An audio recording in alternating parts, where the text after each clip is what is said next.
أعوذ بالله من الشيطان الرجيم بسم الله الرحمن الرحيم السلام عليكم ورحمة الله وبركاته إن الحمد لله نحمده ونستعينه ونستغفره ونعوذ بالله من شرور أنفسنا ومن سيئات أعمالنا من يهد الله فلا مضل له ومن يضلل فلا هادي له أشهد أن لا إله إلا الله وحده لا شريك له وأشهد أن محمدا عبده ورسوله لا نبي بعده اللهم صل وسلم على نبينا محمد وعلى آله وأصحابه ومن تبعهم إلى يوم الدين أما بعد. Hadirin jamaah ibu-ibu yang dirahmati oleh Allah Subhanahu wa taala. Alhamdulillah, syukur kita kepada Allah. Allah Subhanahu wa taala masih memberikan kita nikmat yang begitu besar sehingga Allah mudahkan langkah kita untuk hadir dalam majelis ta'lim rutin kita. Dan pada hari ini kita akan membahas Qisasul Anbiya, ya, kitab Qisasul Anbiya yang ditulis oleh Al-Imam Al-Hafiz Ibnu Katsir rahimahullahu taala. Dan pada kesempatan ini kita masuk kepada pembahasan kisah tentang Nabi Ibrahim alaihissalam. Dan alhamdulillah hadirin jamaah sekalian, ibu-ibu masih dimudahkan langkahnya menuju majlis-majlis seperti ini, Bu, ya. Enggak takut corona, Bu? Enggak, Bu? Jangan takut sama corona, tapi takut sama siapa yang menciptakan corona. Ya. Jangan takut sama kematian, tapi takutlah dengan yang menciptakan kematian. Siapa itu? Allah Subhanahu wa taala. Ya. Ada orang yang sakit mati, ada yang enggak sakit mati. Ya. Ada yang tua mati, ada yang muda mati, anak kecil mati. Ya. Yang penting adalah bagaimana kematian kita ini dalam keadaan beriman kepada Allah Subhanahu wa taala. Sahabat Nabi ada yang matinya terbunuh dalam medan jihad, banyak, ya. Ada sahabat yang matinya karena sakit. Ya, Abu Bakar As-Siddiq meninggalnya sakit. Ya. Ada sahabat yang meninggalnya dibunuh. Ya, Umar bin Al-Khattab, Utsman bin Affan, Ali bin Abi Thalib, ya, meninggalnya dibunuh. Ada sahabat yang meninggal dunia terkena wabah. Ada juga. Siapa itu? Abu Ubaidah Ibnul Jarrah. Beliau pemimpin di Syam. Ketika itu Syam terkena wabah penyakit. Ya, penyakit menular. Ya, mirip-mirip lah, tapi nggak tahu namanya corona atau bukan. Ya, nggak tahu kita namanya apa. Tapi ada wabah penyakit ketika itu. Ya, yang menyebabkan salah satunya beberapa orang sahabat meninggal dunia terkena wabah tersebut. Salah satunya adalah Abu Ubaidah Ibnul Jarrah dan juga Mu'az bin Jabal radhiyallahu anhu. Ya, Mu'az bin Jabal juga meninggalnya terkena wabah penyakit. Ya. Artinya hadirin jamaah sekalian, jangan paranoid, ya, ketakutan yang berlebihan. Ya, kita sebagai manusia, ya, defense ataupun menjaga itu hal yang wajar sebagai ikhtiar, ya, berobat itu hal yang wajar hadirin jamaah. Ini daripada sunnah Rasulullah sallallahu alaihi wasallam, ya. Bahkan, ya, kalau kita melihat, ya, kajian para dokter untuk menangkal virus corona agar masuk ke dalam tubuh kita, itu sebenarnya banyak sunnah. Ya, apa itu hadirin jamaah sekalian? Cuci tangan. Ya, setiap sebelum makan, setiap mau melakukan aktivitas apapun. Rasulullah kan sunnahnya, ya, makan itu mencuci tangan dengan air yang mengalir, ya, bukan dengan air kobokan, Bu. Air kobokan itu nggak ikut sunnah. Air mengalir. Jadi kalau ada kobokan, ibu ambil, cuci begini. Jadi kotorannya itu jatuh. Itu sunnah Rasul. Bangun pagi disunnahkan oleh Rasulullah untuk apa? Cuci tangan. Sebelum kita pegang air, kita disunnahkan cuci tangan terlebih dahulu. Nah, jadi hadirin jamaah yang dirahmati, itu sunnah Rasulullah SAW. Menjaga kebersihan dalam kehidupan kita itu sunnah Rasulullah SAW. Makan makanan yang bergizi, Ya, makan kurma, minum madu, ya, minum minyak zaitun, mungkin atau habatus sauda, itu untuk tenaga kita. Nah, jadi hadirin jamaah yang dirahmati Allah Subhanahu wa taala, sebenarnya kalau kita hidup melaksanakan sunnah Rasulullah SAW dengan sempurna, insya Allah Allah jaga. Ya, insya Allah Allah jaga. Nanti kita bahas juga Nabi Ibrahim, ya. Ada doa Nabi Ibrahim alaihi salam, ya. Apa doanya Nabi Ibrahim ketika dilempar ke dalam api itu? Hasbunallaha wa ni'mal wakil. Jadi cukuplah Allah sebagai penjaga kita. Kalau Allah ingin menjaga kita, hadirin jamaah sekalian, kalau Allah menjaga kita, maka walaupun seluruh manusia ini ingin mencelakakan kita, tidak akan terjadi apa-apa. Tapi kalau Allah tidak ingin jaga kita, walaupun seluruh manusia ingin menjaga kita, akan terjadi mudarat kepada kita. Ya. Contoh, ibu-ibu pernah dengar nama seseorang bernama Anwar Sadat, ya, mantan presiden Mesir, ya. Meninggal dunia ditembak oleh tentaranya sendiri, Bu. Ya, lagi apa? Lagi apel, lagi barisan gitu, ditembak oleh tentaranya sendiri. Hadirin jamaah sekalian, padahal semua manusia pengen jaga dia. Kalau kita mau masuk, kalau ada presiden kan di training, ya, nggak boleh masuk sembarangan, tidak boleh bawa senjata. Tapi Allah nggak jaga dia, tetap saja menjadi mudarat. Tapi hadirin jamaah sekalian, kalau semua manusia ingin mencelakakan kita, tapi kalau Allah ingin jaga kita, tetap kita ini dijaga oleh Allah Subhanahu wa taala dan tidak akan terjadi apa-apa. Dahulu namanya di Mesir itu ada nama seorang perempuan namanya Zainab Al-Ghazali. Zainab Al-Ghazali, ya, seorang da'iyah, seorang yang suka mengajak manusia kepada Allah, da'iyah yang kemudian bertentangan dengan presiden Mesir ketika itu namanya Jamal Abdul Nasir, ya, Jamal Abdul Nasir. Hadirin jamaah sekalian, ya, para ustadz ulama ketika itu banyak yang datang ke PIN di zaman kayak kita lah, zaman Pak Karno kan banyak, ya, Buya Hamka, Muhammad Nasir ditangkap, ya, sama seperti itu. Hadirin jamaah sekalian, maka Zainab Al-Ghazali diletakkan di dalam sebuah kurungan, sebuah penjara, dengan kemudian setelah dia diletakkan di penjara itu dibawa 2 ekor anjing yang ganas dan juga dalam keadaan lapar. Kita bisa bayangkan, Bu, seorang perempuan sendirian di dalam penjara yang sempit, yang bau, ya. Hadirin jamaah sekalian, kemudian dimasukkan 2 ekor anjing ganas yang sedang lapar. Ya. Tapi karena Allah ingin jaga beliau, saya pernah baca sebuah buku, ya, menceritakan tentang kisah ini, hadirin jamaah. Karena Allah ingin jaga dia, ternyata anjing itu masuk penjara nggak ngapa-ngapain, Bu. Diam aja udah, diam. Tidak dimakan, tidak dicolek, didiemin aja Zainab Al-Ghazali. Maka akhirnya penjaga yang punya anjing ini, karena nggak ngapa-ngapain, anjing dibawa keluar lagi anjing ini dari penjara. Ternyata hadirin jamaah sekalian, anjing ini menggigit tuannya sendiri. Masya Allah. Jadi hadirin jamaah sekalian, kalau ingin Allah jaga kita, walaupun semua manusia ingin mencelakakan kita, insya Allah tetap dijaga oleh Allah Subhanahu wa taala. Maka, ya, sering-sering baca hasbunallaha wa ni'mal wakil. Ya, cukuplah Allah Subhanahu wa taala sebagai penolong kita dan Allah sebaik-baiknya penolong kita. Hadirin jamaah yang dirahmati Allah Subhanahu wa taala, kajian kita pada hari ini yaitu kisah Nabi Ibrahim alaihi salam. Ya. Nabi Ibrahim, ya, memiliki julukan Khalilullah, ya, kekasihnya Allah Subhanahu wa taala. Dan juga Nabi Ibrahim alaihi salam, ya, mempunyai julukan Abul Anbiya, bapaknya para nabi.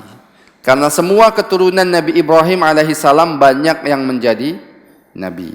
Baik dari anaknya Ishak, ya, Nabi Ibrahim punya anak 2. Yang pertama dari istri yang pertama yaitu Sarah, namanya adalah Ishak. Ishak punya anak namanya Yakub. Nah, Yakub ini hadirin jamaah sekalian punya lakob. Apa lakobnya Yakub? Israel. Ya, lakobnya Yakub itu adalah Israel. Jadi Bani Israel adalah anak cucunya Nabi Yakub alaihi salam. Ya, Nabi Yakub punya anak 12 ya dari 2 istri. Ya, Nabi Yakub itu menikah dengan 2 istri, 2 saudara dinikahin. Yang pertama dan yang kedua. Waktu itu belum ada larangan menikah dengan 2 saudara, hadirin jamaah sekalian. Istri yang pertama punya anak 10, istri yang kedua punya anak 2. Yang kedua itu nama anaknya adalah Yusuf dan Benyamin. Ya, Bunyamin atau Benyamin. Ini namanya orang Israel ya, bahasa apa namanya? Bahasa Yahudi, bahasa Israel. Hadirin jamaah sekalian, sedangkan dari anak 10 itu salah satu anaknya namanya Yahuda. Nah, itulah yang kemudian dinisbatkan kepada agama Yahudi, ya, anaknya Nabi Yakub alaihi salam. Jadi Ishak, dari keturunan Ishak dari Bani Israel banyak yang menjadi nabi. Nabi Musa alaihi salam menjadi nabi dari Nabi Harun, ya, Nabi Isa, ya, semua nabi-nabi, Zakaria, Yahya, ya, banyak nabi-nabi dari kalangan Bani Israel. Sedangkan Nabiullah Ismail alaihi salam, ya, punya garis keturunan sampai kepada nabi kita Muhammad sallallahu alaihi wasallam. Ya, begitu Bu. Jadi 2 nih. Ya, Nabi Ismail, kemudian salah satu keturunan sampai kepada nabi yang terakhir, yaitu Nabi Muhammad sallallahu alaihi wasallam. Sedangkan yang satu lagi, ya, juga ada para nabi, bahkan banyak nabi-nabi, yaitu dari kalangan Bani Israel. Karena itulah hadirin jamaah sekalian, ya, kenapa salah satu penolakan Bani Israel kepada Nabi kita Muhammad sallallahu alaihi wasallam, karena Nabi Muhammad bukan dari Bani Israel, bukan dari golongan mereka, tetapi dari Bani Ismail, dari anak cucu Nabiullah Ismail alaihi salam. Ya. Itu yang membuat apa namanya irinya orang-orang Bani Israel kepada Rasulullah sallallahu alaihi wasallam. Hadirin jamaah sekalian, jadi Nabi Ibrahim punya juga julukan apa? Abul Anbiya, bapaknya para nabi, karena anak keturunan Nabi Ibrahim alaihissalam banyak yang menjadi nabi. Nama Nabi Ibrahim dan nasab Nabi Ibrahim alaihissalam. Jadi nasab Nabi Ibrahim alaihissalam adalah Ibrahim bin Tarikh, bin Nahur, bin Saruh, bin Rakhu, bin Falig, bin Abir, bin Shalih, bin Arfakhshad, bin Sam, bin Nuh.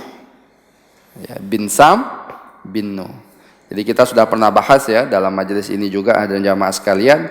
Setelah zaman Nabi Nuh itu, ya, keturunan itu banyak yang terhapus, ya, manusia banyak musnah ketika banjir besar yang melanda di zaman Nabi Nuh.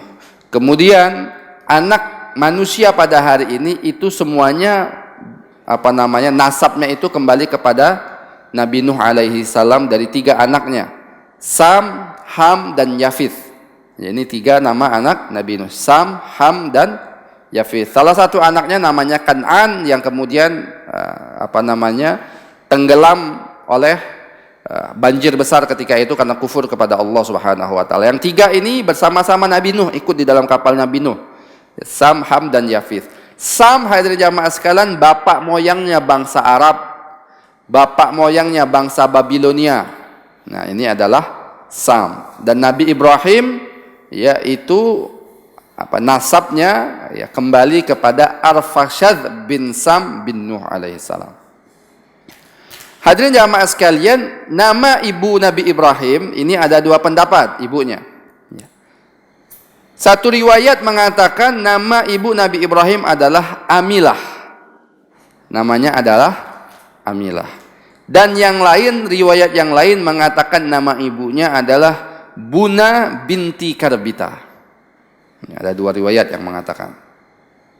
Hadirin jamaah sekalian, Nabi Ibrahim alaihissalam dilahirkan di sebuah kawasan, sebuah daerah namanya Kaldaniun, Babilonia. Di mana Babilonia ini? Di Irak.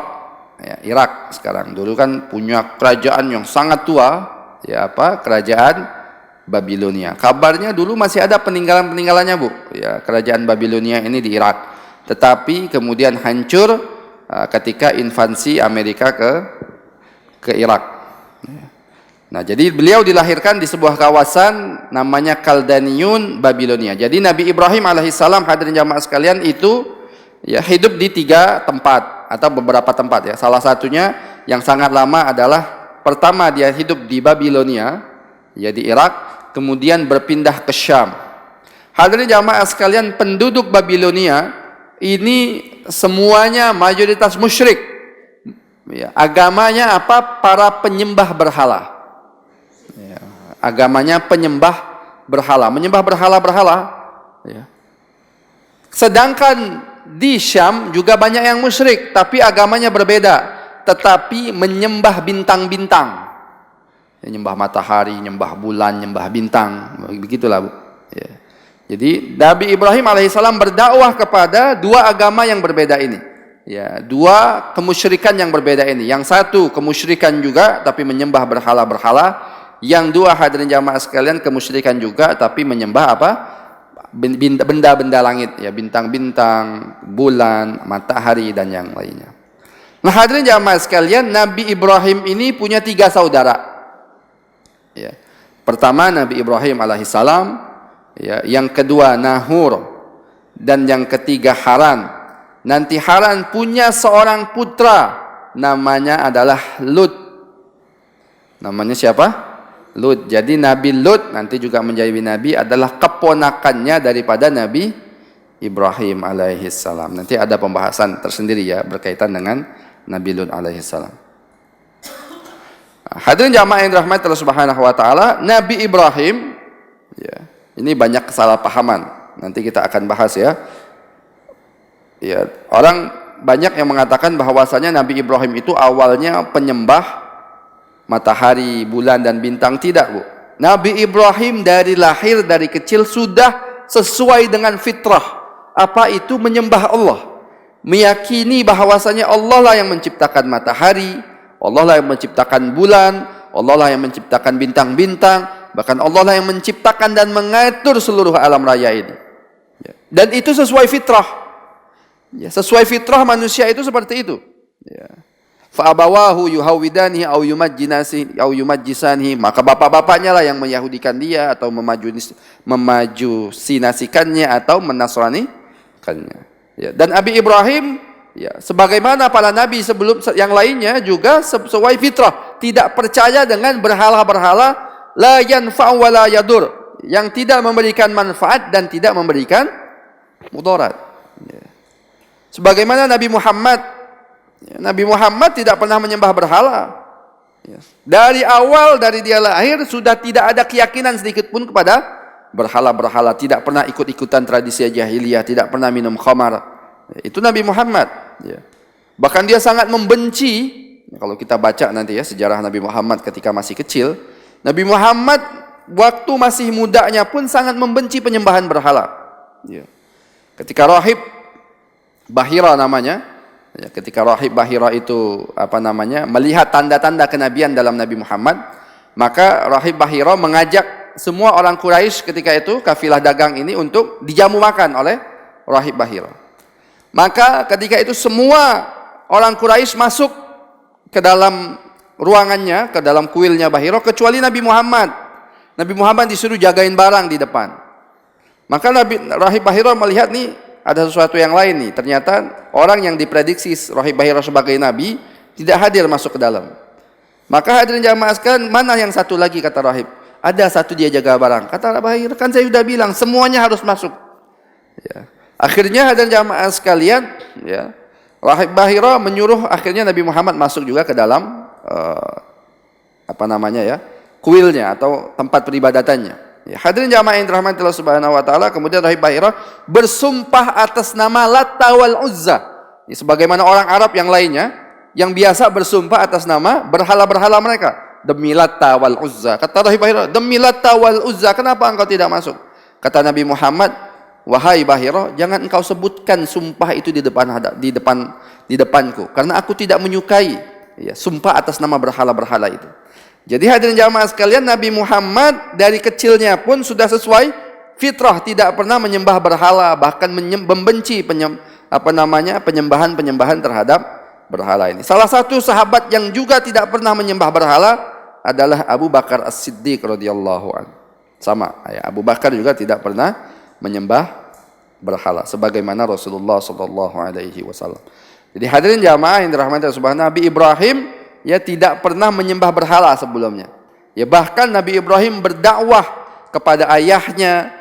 Ya, ayahnya punya pekerjaan apa? Memahat patung, ya, membuat patung untuk disembah, hadirin jamaah yang dirahmati Allah Subhanahu wa taala. Nah, hadirin jamaah sekalian, bagaimana dakwah Nabi Ibrahim kepada ayahnya ini?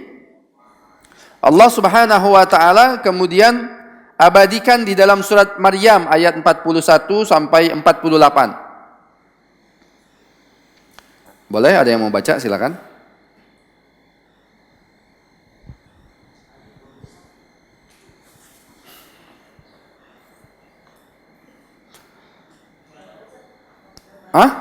Maryam ayat 41-48. Surat Maryam surat berapa ya? Enggak tahu juga surat Maryam surat berapa. Surat Maryam.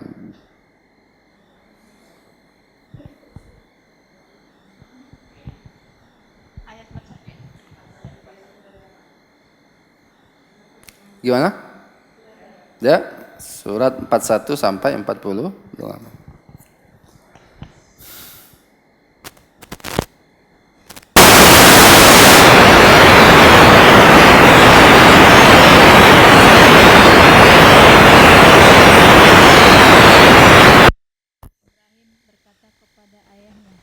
Wahai ayahku, mengapa engkau menyembah sesuatu yang tidak mendengar, tidak melihat, dan tidak dapat menolongmu sedikit pun? Dan ceritakanlah Muhammad kisah Ibrahim di dalam kitab Al-Quran. Sesungguhnya dia seorang yang sangat mencintai kebenaran dan seorang nabi.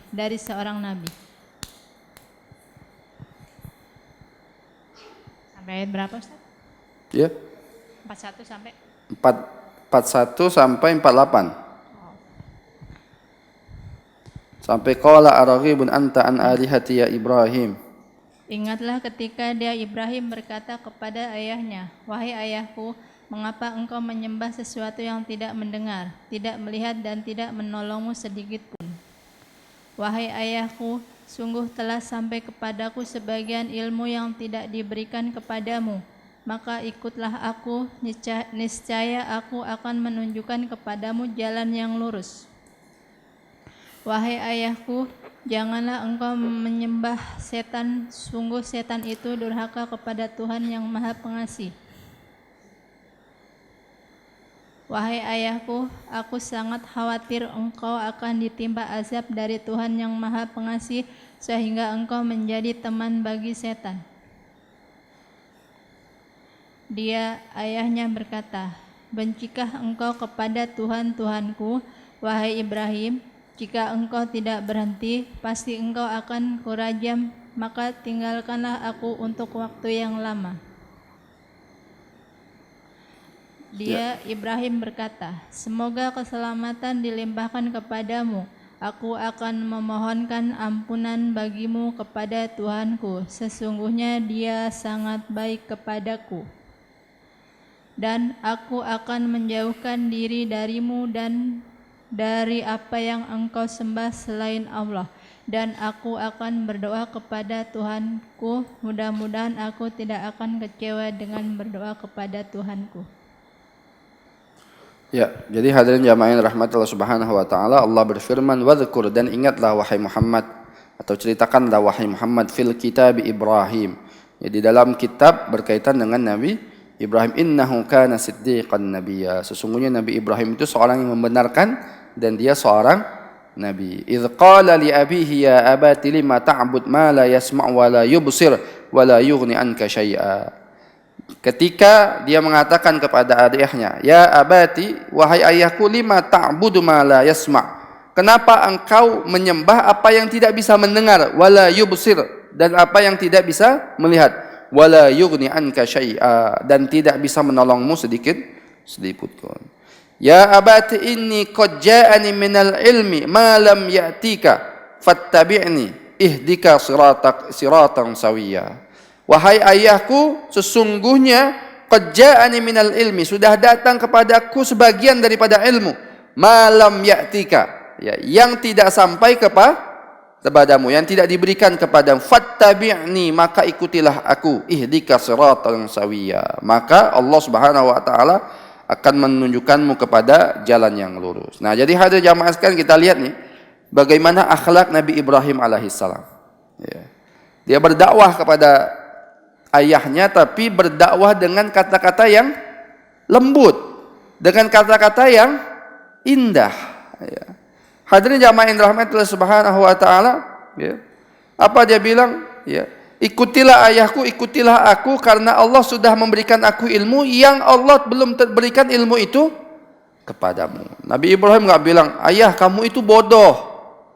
Ya, kamu itu goblok misalnya gitu ya. Enggak mau ikut, enggak, tapi kata-katanya penuh dengan hikmah, ya. Sesungguhnya sudah datang kepadaku sebagian dari ilmu yang tidak diberikan kepadamu. Ini kan indah, Bu, bahasa katanya. Dan ini memang sunnahnya para nabi, dakwah itu dengan kata-kata yang lembut. Ya. Bagaimana perkataan Allah Subhanahu wa taala kepada Musa, agar Nabi Musa alaihissalam berdakwah kepada Fir'aun. Kita tahu tidak ada satupun manusia yang paling zalim di dunia ini kecuali Fir'aun. Saking zalimnya dia mengatakan apa? Ana rabbukumul a'la. Ya, aku adalah Tuhanmu yang paling tinggi. Saking dia sudah begitu dielu-elukan, tidak ada yang berani mengatakan tidak di hadapan dia.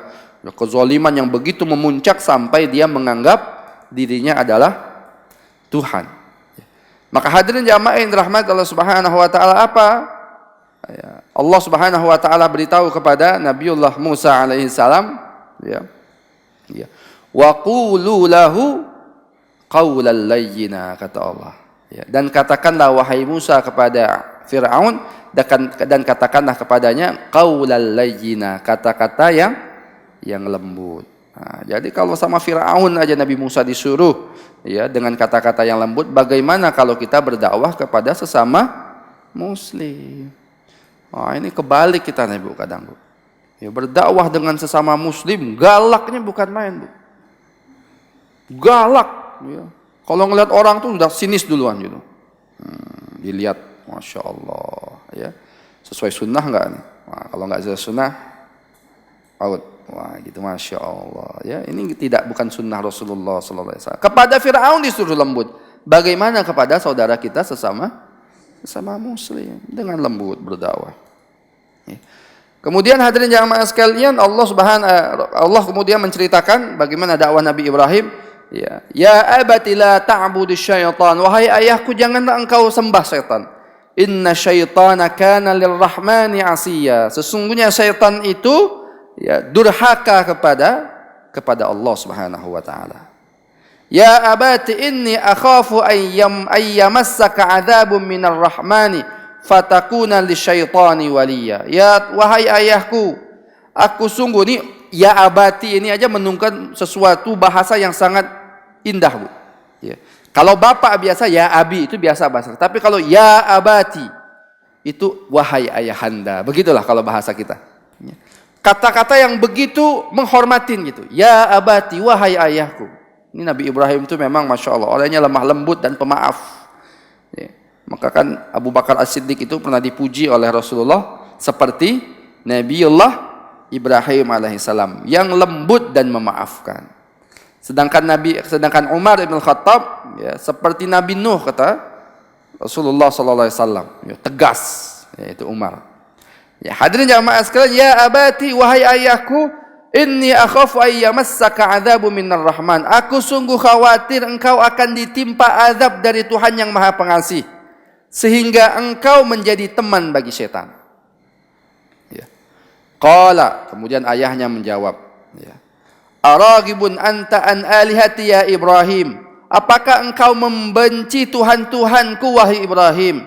La illam tahi, ya, kalau tidak engkau hentikan caci makianmu, kalau engkau tidak hentikan kebencianmu kepada Tuhan-Tuhanku, la arjumannaka wahjurni maliya, maka pasti akan kurajam, maka tinggalkanlah aku untuk waktu yang lama.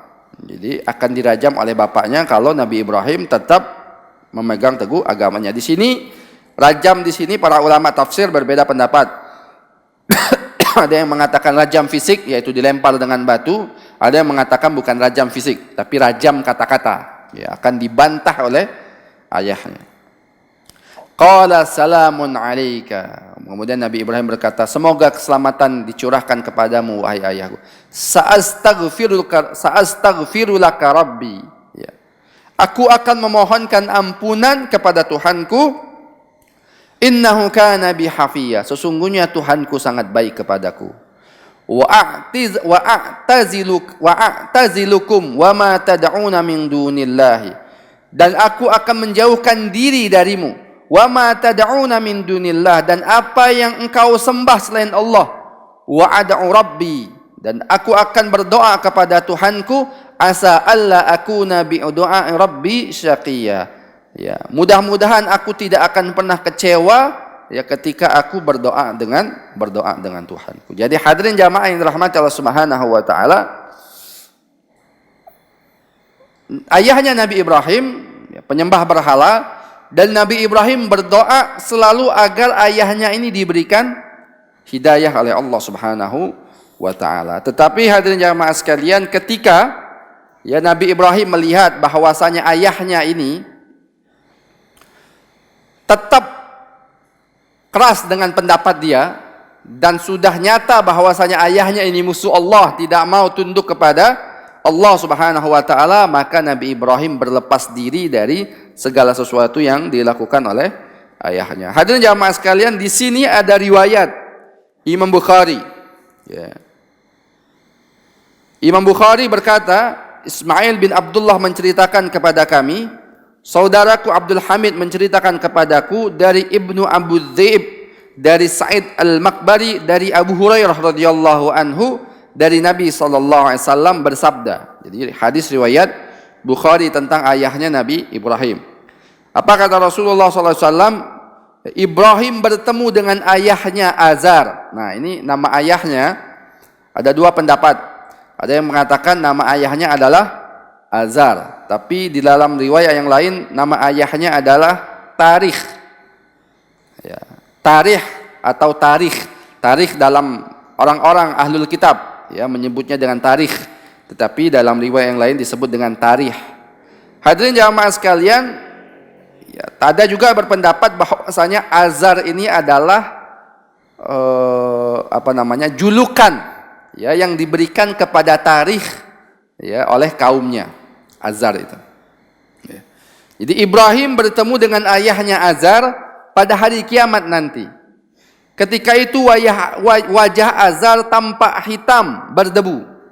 Lalu Ibrahim berkata kepada ayahnya, bukankah sudah aku katakan kepada ayah agar ayah tidak menentang aku? Ayahnya menjawab, hari ini aku tidak akan menentangmu. Kemudian Ibrahim berkata, wahai Tuhan, engkau sudah berjanji kepadaku untuk tidak menghinakan aku pada hari berbangkit. Lalu kehinaan apalagi yang lebih hina daripada keberadaan ayahku yang jauh dariku? Allah Subhanahu wa taala berfirman, sesungguhnya aku mengharamkan surga bagi orang-orang kafir. Lalu dikatakan kepada Ibrahim, wahai Ibrahim, apa yang ada di kedua kakimu itu? Ibrahim pun melihatnya, dan ternyata ada seekor anjing hutan yang kotor. Lalu anjing itu dipegang kakinya dan segera dilempar ke dalam neraka. Ya, jadi mungkin ayahnya itu dirubah oleh Allah Subhanahu wa taala, bentuknya menjadi anjing hitam dan kemudian dilemparkan oleh Nabi Ibrahim alaihissalam ke dalam neraka. Jadi ya, ayahnya Ibrahim alaihissalam tetap kufur kepada Allah Subhanahu wa taala. Nah, hadirin jamaah sekalian, kemudian Nabi Ibrahim alaihissalam ya, berdakwah kepada kaumnya, dan sebagaimana kita ketahui mendapatkan tantangan yang begitu besar ya oleh kaumnya. Bahkan hadirin jamaah yang dirahmati Allah Subhanahu wa taala, Nabi Ibrahim alaihissalam sempat melakukan siasat kepada kaumnya. Ya. Di sini Allah Subhanahu wa taala berfirman, ya, idh qala li abihi wa qaumihi ma hadhihi at-tamathil allati antum laha aqifun. Ya. Dan ingatlah ketika Ibrahim berkata kepada ayahnya dan kaumnya, ma hadhihi at-tamathil, apakah berhala-berhala allati antum laha aqifun, yang kalian dengan tekun menyembahnya. Qalu wajadna abauna laha abidin. Ya. Kami mendapatkan bapak-bapak kami menyembah berhala-berhala tersebut. Jadi memang namanya penyembahan berhala, kemusyrikan, ya. Itu selalu terjadi, hadirin jamaah sekalian, turun-temurun dari kakek, nenek, moyang mereka. Ya, sebagaimana kemusyrikan terjadi di Jazirah Arab, ya, di mana namanya di Mekah ketika itu kan terjadi. Karena kakek moyang mereka melakukan itu, maka mereka ikut-ikutan agama kakek moyang mereka. Qala laqad kuntum antum wa aba'ukum fi dhalalim mubin. Kemudian Ibrahim berkata dengan tegas, sesungguhnya kamu dan nenek moyang kamu berada dalam kesesatan yang nyata. Maka hadirin jamaah yang dirahmati Allah Subhanahu wa taala, suatu saat kaumnya ini ingin merayakan hari raya. Ya, ingin merayakan hari raya. Mereka pergi ke sebuah tempat, ya, merayakan ada sebuah hari raya. Ibrahim diajak oleh ayahnya untuk pergi ke hari raya tersebut. Tapi Nabi Ibrahim berkata, faqala inni saqim. Ya, Nabi Ibrahim berkata apa? Sesungguhnya aku sedang sakit. Ini dusta pertama yang dilakukan oleh Nabi Ibrahim. Tapi bohongnya bukan tidak ada manfaat, Bu. Tapi bohongnya untuk menjaga eksistensi Allah Subhanahu wa taala. Jadi nanti Nabi Ibrahim itu ada 3 kali dalam hadis riwayat Bukhari kalau nggak salah. Nabi Ibrahim alaihissalam itu 3 kali berbohong ya dalam kehidupannya. Ya, yang pertama ini, faqala inni saqim. Ya, dia berkata kepada ayahnya, wahai ayahku, aku sedang sakit. Nah, padahal dia enggak sakit, ya. Fatawallau anhu mudbirin. Ya, lalu mereka berpaling dari dia dan pergi meninggalkannya. Ya, jadi mereka pergi meninggalkan Nabi Ibrahim. Faragha, ini diceritakan dalam surah As-Saffat, ya, ayat 88 sampai 91. Faragha ila alihatihim faqala ala ta'kulun. Kemudian dia Ibrahim pergi dengan diam-diam kepada berhala-berhala. Ya, jadi ketika orang itu pergi semuanya, Nabi Ibrahim datang ke tempat penyembahan berhala. Ya. Di situ banyak berhala. Ya, berhalanya banyak, yang kecil-kecil hadirin jamaah sekalian, dan ada satu berhala yang paling besar. Apa kata Ibrahim alaihissalam? Faqala ala ta'kulun. Kenapa kalian enggak makan? Nah, ini para ulama tafsir mengatakan artinya di depan berhala-berhala itu ada sesajian, Bu. Ya, Nabi Ibrahim berkata, ini ada sesajian diberikan kaumnya kepada berhala. Faqala ala ta'kulun. Kenapa kalian enggak makan? Sama kayak kita sekarang hari ini, Bu. Ya, itu kan orang-orang yang menyembah berhala, ya, agama-agama apapun itu. Ya, Hindu, Buddha, apapun itu kan selalu memberikan apa? Sesajen. Ada jeruk, ada apel, ada daging, macam-macam. Ya, ada duitnya juga kadang. Tapi kadang duitnya duit palsu. Ya, duitnya apa? Duit palsu, duit main-mainan. Ya. Ini ada kisah itu. Kisah Ustadz Firanda cerita. Saya mendengarkan kisahnya, cerita Ustadz Firanda. Dia bilang ada salah seorang pengusaha punya customer gitu ya. Punya customer non muslim. Ya.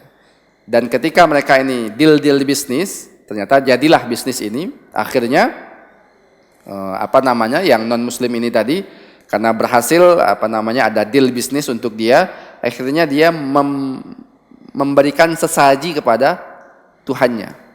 Ya. Pas memberikan sesaji, salah satunya ya ada makan makanan, jeruk, ini ada juga duit, tapi duitnya duit palsu. Ya, kata yang orang Muslim ini, yang temannya Ustadz Firanda ini bilang, kenapa kok kamu kasih duit palsu? Katanya, kenapa nggak duit asli sekalian? Ya nggak apa-apa lah, Tuhan sih dikasih duit palsu nggak apa-apa katanya. Ya, jadi Tuhannya dikasih duit palsu. Ya. Wah, langsung berpikir nih teman-temannya, Tuhan aja bisa dia bohongin, gimana saya katanya.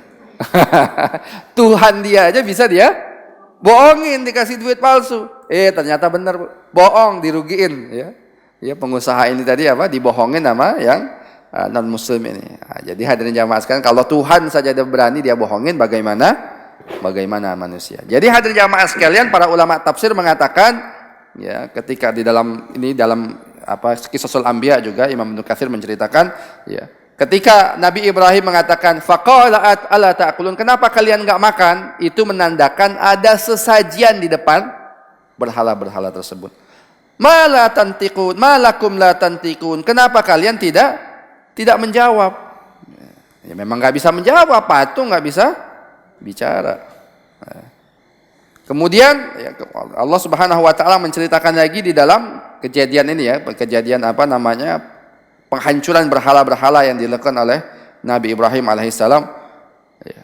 Kemudian Allah menceritakan dalam surah Al-Anbiya ayat 57 sampai ayat 60, Allah menceritakan wa tallahi la akidanna asnamakum ba'da an tuwallu mudbirin. Ya. Dan demi Allah, sungguh aku akan melakukan tipu daya terhadap berhala-berhalamu setelah kamu pergi meninggalkannya. Jadi setelah mereka itu pergi, Nabi Ibrahim berkata, aku akan melakukan apa? Tipu daya. Akan dihancurkan semuanya berhala-berhala ini. Faja'alahum judzadan illa kabiran lahum la'allahum ilaihi yarji'un. Maka dia Ibrahim ya menghancurkan berhala-berhala itu berkeping-keping. Illa kabiran, kecuali yang terbesar, agar mereka kembali ya.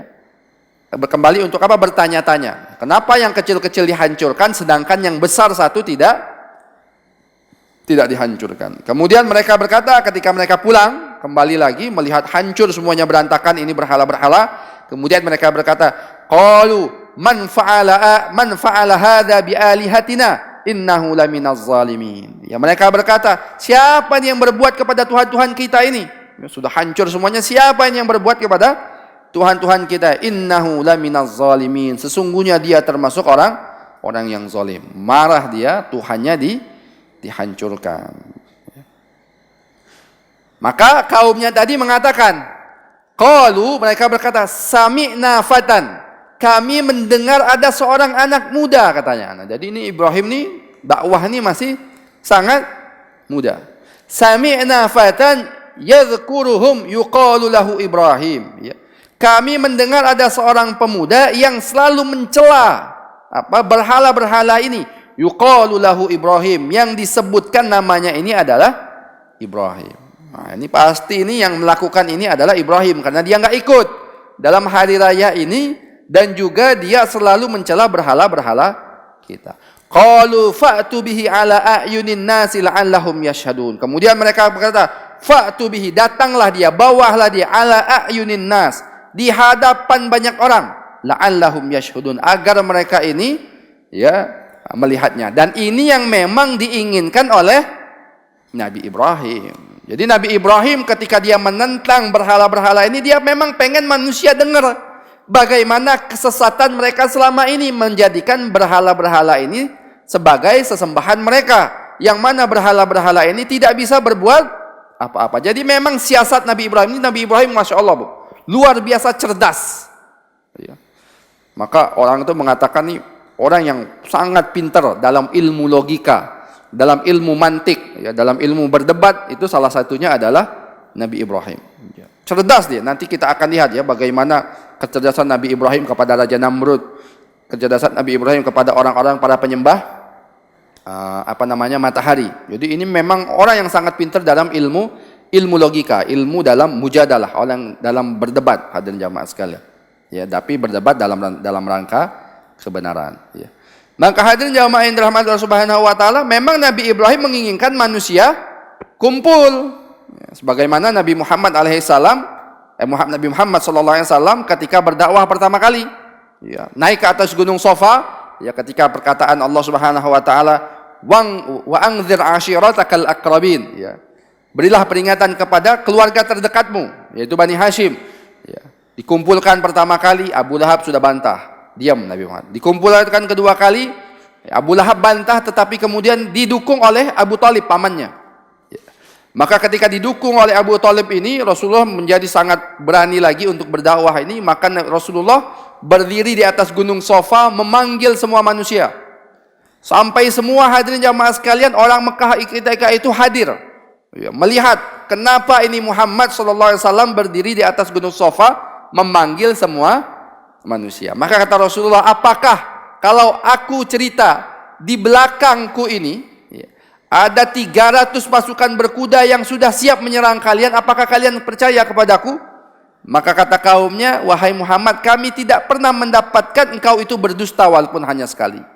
Ya, Nabi Muhammad SAW selalu berkata jujur, ya, berkata yang benar. Maka hadirin jamaah yang dirahmati Allah Subhanahu wa taala, kemudian Rasulullah mengatakan, ya, wahai ya ma'syar Quraisy, wahai orang-orang Quraisy, sesungguhnya ya, tiada Tuhan selain Allah Subhanahu wa taala yang layak kita sembah, dan bahwasanya aku Muhammad adalah Rasulullah sallallahu alaihi wasallam. Kemudian pamannya Abu Lahab mengatakan, tabban celaka ya Muhammad, celakalah engkau wahai Muhammad, alihadza jama'tana, apakah hanya urusan ini engkau mengumpulkan kami?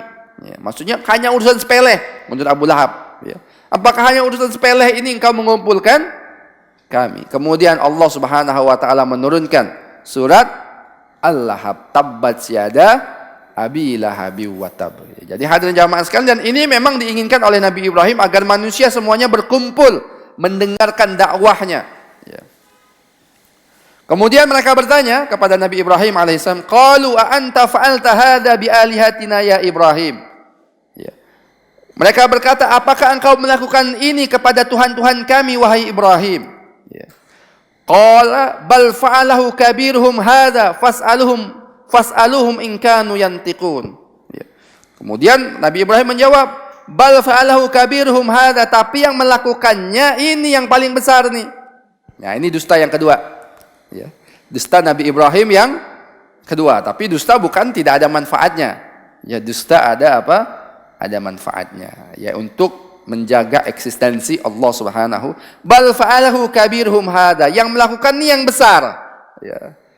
Fas'aluhum, tanya dia, in kanu yantiqun, kalau mereka ini memang bicara. Maka kaumnya kan nggak bisa berkata apa-apa, ya memang patung nggak bisa bicara, mau apa yang ditanya. Ya.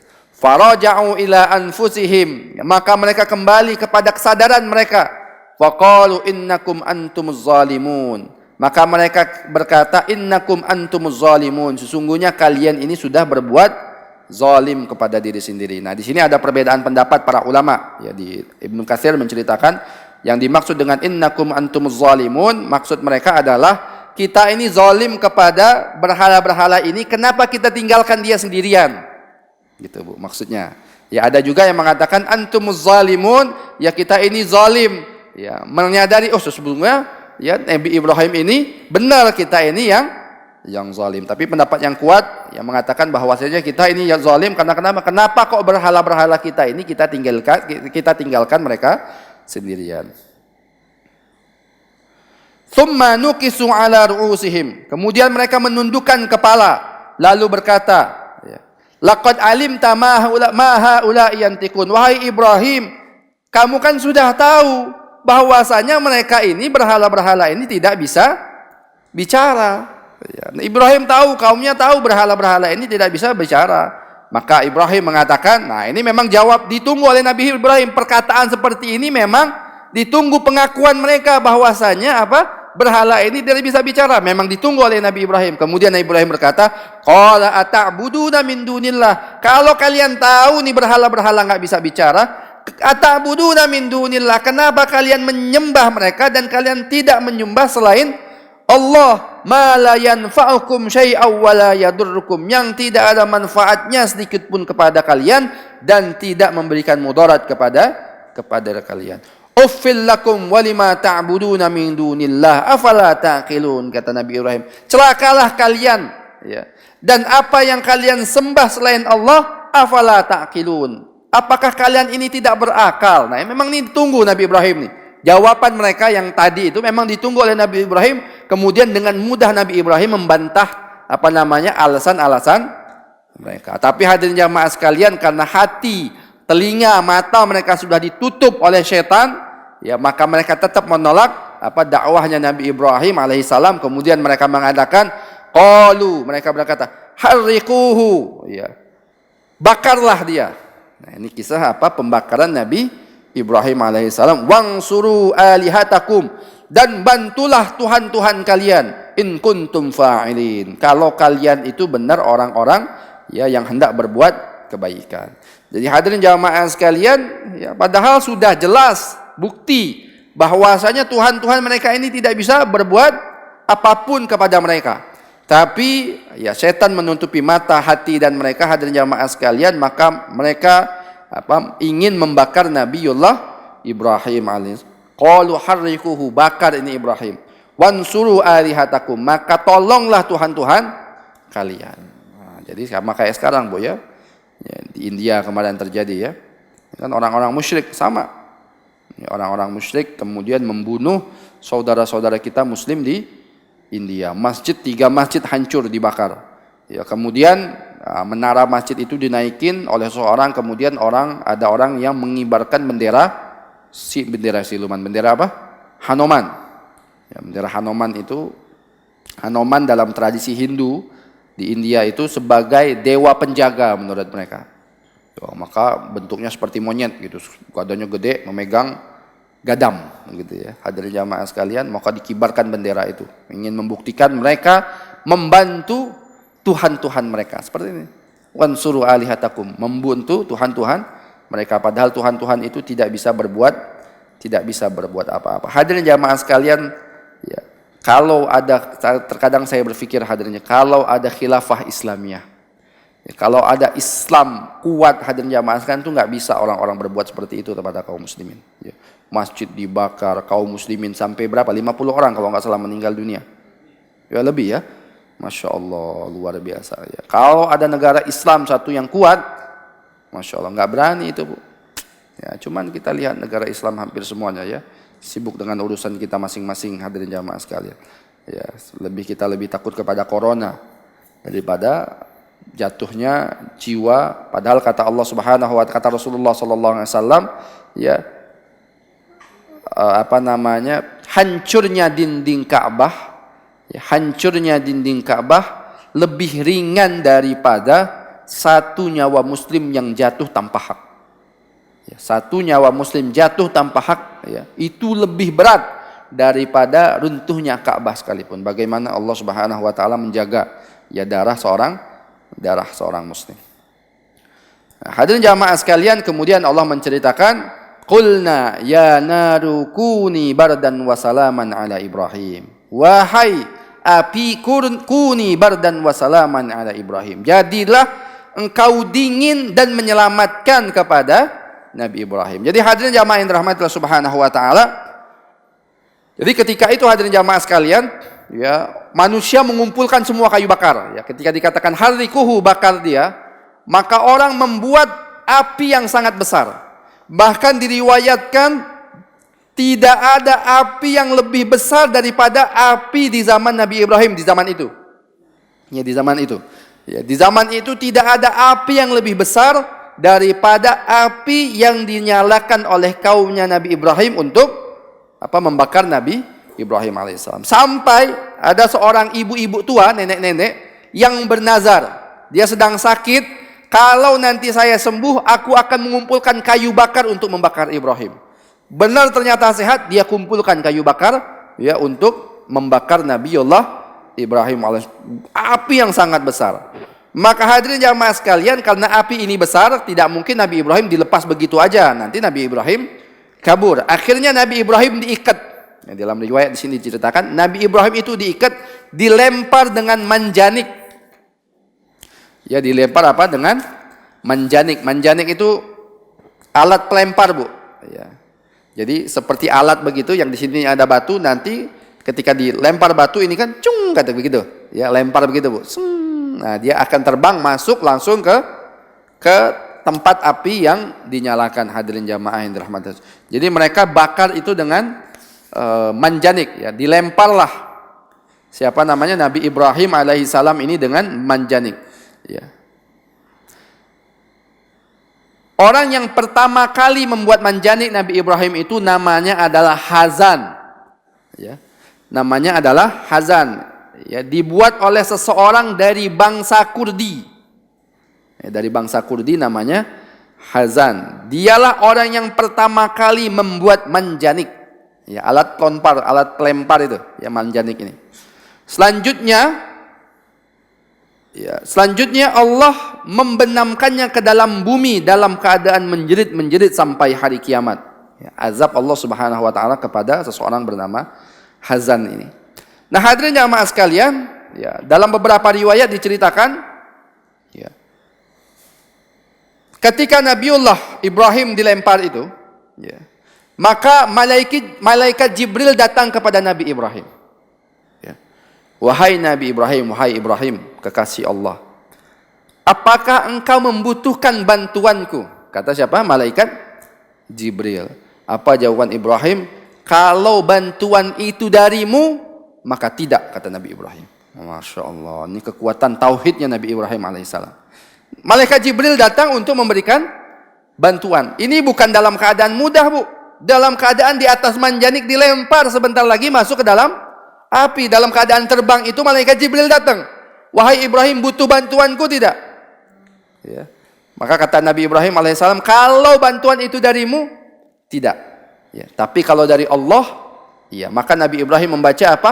Hasbunallaha wa ni'mal wakil. Ini doa Nabi Ibrahim ketika Nabi Ibrahim dilempar, ya, dari manjanik itu menuju api. Maka Allah Subhanahu wa taala berkata kepada api, "Ulna ya naru, wahai api, kuni bardan wa salaman ala Ibrahim." Jadilah engkau dingin wasalaman ala Ibrahim, dan menyelamatkan terhadap Ibrahim. Nah, hadirin jamaah sekalian, ini Masya Allah ya, ayat Al-Quran menceritakan dengan begitu detail bardau wasalama. Kenapa Allah mengatakan dingin dan menyelamatkan? Karena kalau dingin saja bisa mudarat juga untuk Nabi Ibrahim. Ya, kita ini kan, Bu, kalau kebakar api tempat panas kan bahaya. Tapi kalau terlalu dingin juga bahaya nggak? Bahaya kalau masuk dalam kulkas, ya, dinginnya sampai 0 derajat Celcius, bisa mati, kita bisa beku. Tapi Allah berkata kepada api ketika itu, bukan hanya dingin saja, ya, bardan wasalama, dingin dan menyelamatkan. Jadi Nabi Ibrahim berada di atas api dalam keadaan sejuk, ya, biasa saja seperti dalam keadaan yang biasa. Tidak ada satu pun yang terbakar Nabi Ibrahim kecuali tali pengikatnya. Ya, jadi kan Nabi Ibrahim diikat. Ya, ketika dilempar itu tidak ada satupun yang terbakar dari badan Nabi Ibrahim ini kecuali apa? Tali pengikatnya itu saja yang terbakar. Selain itu tidak ada yang terbakar. Hadirin jamaah yang dirahmati Allah Subhanahu wa taala, di sini ada riwayat. Ya, diriwayatkan oleh Aisyah radhiyallahu anha, ya, dari Imam Bukhari, Muslim dan yang lainnya meriwayatkan, ada juga riwayat Imam Ahmad. Ya, Rasulullah SAW memerintahkan untuk membunuh cicak.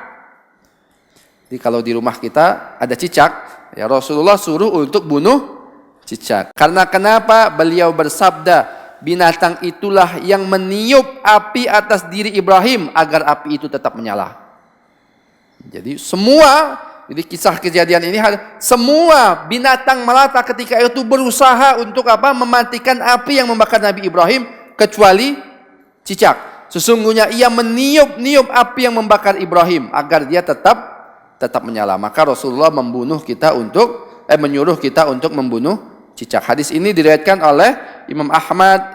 Hadis riwayat Bukhari juga ada dari Aisyah radhiyallahu anha.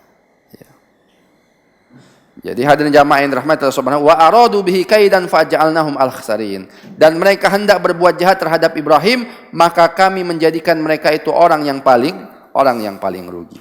Nah, hadirin jamaah sekalian, setelah terjadi pembakaran Nabi Ibrahim, maka ada dialog Nabi Ibrahim kepada Raja Namrud.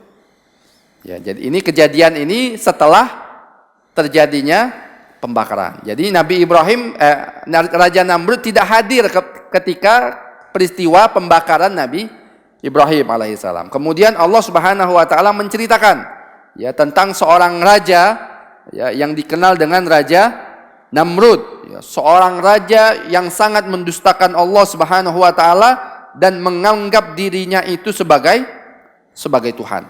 Raja Namrud ini, ya, karena kesombongannya dia menganggap dirinya sebagai Tuhan. Ya. Allah Subhanahu wa taala berfirman di dalam surat Al-Baqarah ayat 258. Allah Subhanahu wa taala berfirman, "Alam tara ilal ladzi hajja Ibrahim fi rabbih." Ya. Apakah kamu tidak memperhatikan orang yang mendebat Ibrahim fi rabbih, ya, tentang Tuhannya, an atahullahul mulka, ya. Karena Allah telah memberikan kepada orang itu kekuasaan. Idz qala Ibrahim rabbiyalladzi yuhyi wa yumiit. Ya. Ketika Nabi Ibrahim berkata, rabbiyalladzi yuhyi wa yumiit, Tuhankulah yang sudah memberikan, yang sudah menghidupkan dan mematikan. Qala ana uhyi wa umiit. Kemudian dia berkata, aku menghidupkan dan mematikan. Ya, jadi ketika itu hadirin jamaah sekalian, ketika Nabi Ibrahim mengatakan, sesungguhnya Tuhankulah yang menghidupkan dan mematikan, maka raja ini berkata dengan sombongnya, aku juga menghidupkan dan mematikan. Maka ketika itu dibawa dua orang, ya, dua orang budak, ya. Maka yang satu dibunuh, yang satu tidak dibunuh. Maka dia katakan, nah yang satu aku hidupkan, yang satu aku matikan. Artinya hadirin jamaah sekalian, dia menganggap dia adalah Tuhan. Padahal jawaban ini adalah jawaban bodoh. Ya, maksud Nabi Ibrahim alaihissalam adalah menghidupkan itu dari mati menjadi hidup. Bukan orang hidup kemudian tetap hidup. Kalau itu mudah, semua kita juga bisa seperti itu. Tapi maksudnya adalah bagaimana menjadikan dari yang tidak ada menjadi ada, dan hanya Allah yang mampu berbuat seperti itu. Ya, atau dari hidup menjadi mati. Ya, tapi karena kesombongan dia mengatakan, aku Tuhan. Ya, ana uhyi wa umit, aku juga yang menghidupkan, aku juga bisa menghidupkan dan mematikan. Kemudian Nabi Ibrahim alaihissalam tidak kurang alasannya, tidak kurang dalilnya, hujahnya begitu kuat. Kemudian Nabi Ibrahim mengatakan, qala Ibrahimu, kemudian Ibrahim berkata, fa innallaha ya'ti bisyamsi minal masyriqi fa'ti biha minal maghrib fabuhital ladzi kafar. Ya, kemudian Ibrahim mengatakan, sesungguhnya Allah, ya, sesungguhnya Allah Subhanahu wa taala yang menerbitkan matahari dari timur, maka terbitkanlah dia dari barat. Ya, ditantang oleh Nabiullah Ibrahim alaihissalam. Fabuhital ladzi kafar, lalu terdiamlah orang kafir itu. Ya. Wallahu la yahdil qaumaz zalimin, dan Allah tidak memberikan hidayah kepada orang yang zalim. Ini Raja Namrud, raja yang sombong, yang mengaku dirinya bahwasanya dirinya adalah seorang Tuhan. Dan akhirnya Allah hancurkan Raja Namrud ini dengan satu tentara Allah. Apa itu? Lalat. Ya, tentara Allah yang membunuh Raja Namrud apa? Lalat. Lalat yang bisa memakan daging dan darah. Jadi Allah Subhanahu wa taala masukkan lalat ke dalam hidungnya. Ya, ada lalat masuk ke dalam hidungnya, kemudian bersarang di kepalanya. Ya, kemudian menggigit sedikit-sedikit otak dan darahnya di dalam kepalanya itu, sampai dia sakit, kemudian membenturkan kepalanya di dinding. Ya, dia nggak tahan sakit, dia benturkan kepalanya di dinding selama 40 tahun lamanya, Bu.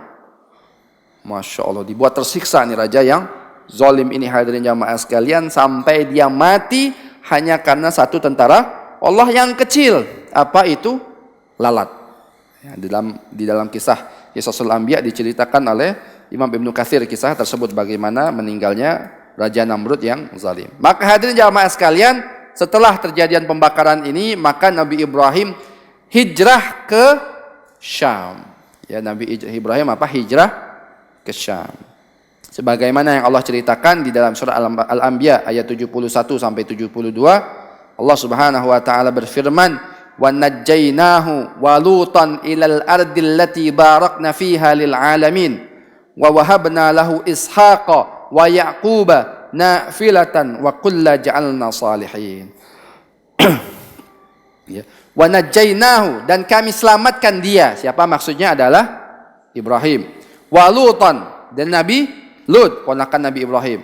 Ilal ardil lati barakna fiha lil alamin, kepada suatu negeri yang kami berkahi di dalamnya lil alamin, bagi alam. Ya, apa itu negeri? Palestina, ya, negeri Syam. Ini negeri Syam selalu, Bu, disebut dengan negeri yang penuh berkah. Ya.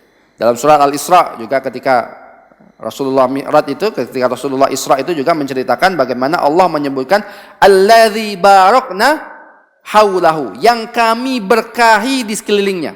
Ya, nah.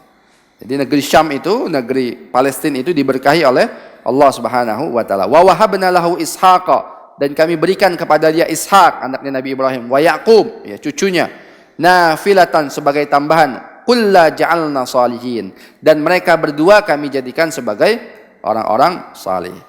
Dalam riwayat Nabi Ibrahim pergi ke Syam, ya Ibrahim pergi bersama Sarah. Siapa Sarah? Istrinya Nabi Ibrahim, ya. Dan Lut, ponakannya. Nahur, bapaknya Lut, dan Malika, istrinya Nahur, ya, dan ayahnya. Siapa tadi? Azar ataupun Tarikh. Dan ayahnya kemudian meninggal di Palestina. Ya, ayahnya ini meninggal di Palestina, hadirin jamaah yang dirahmati Allah Subhanahu wa taala. Meninggal di Syam maksudnya. Ya.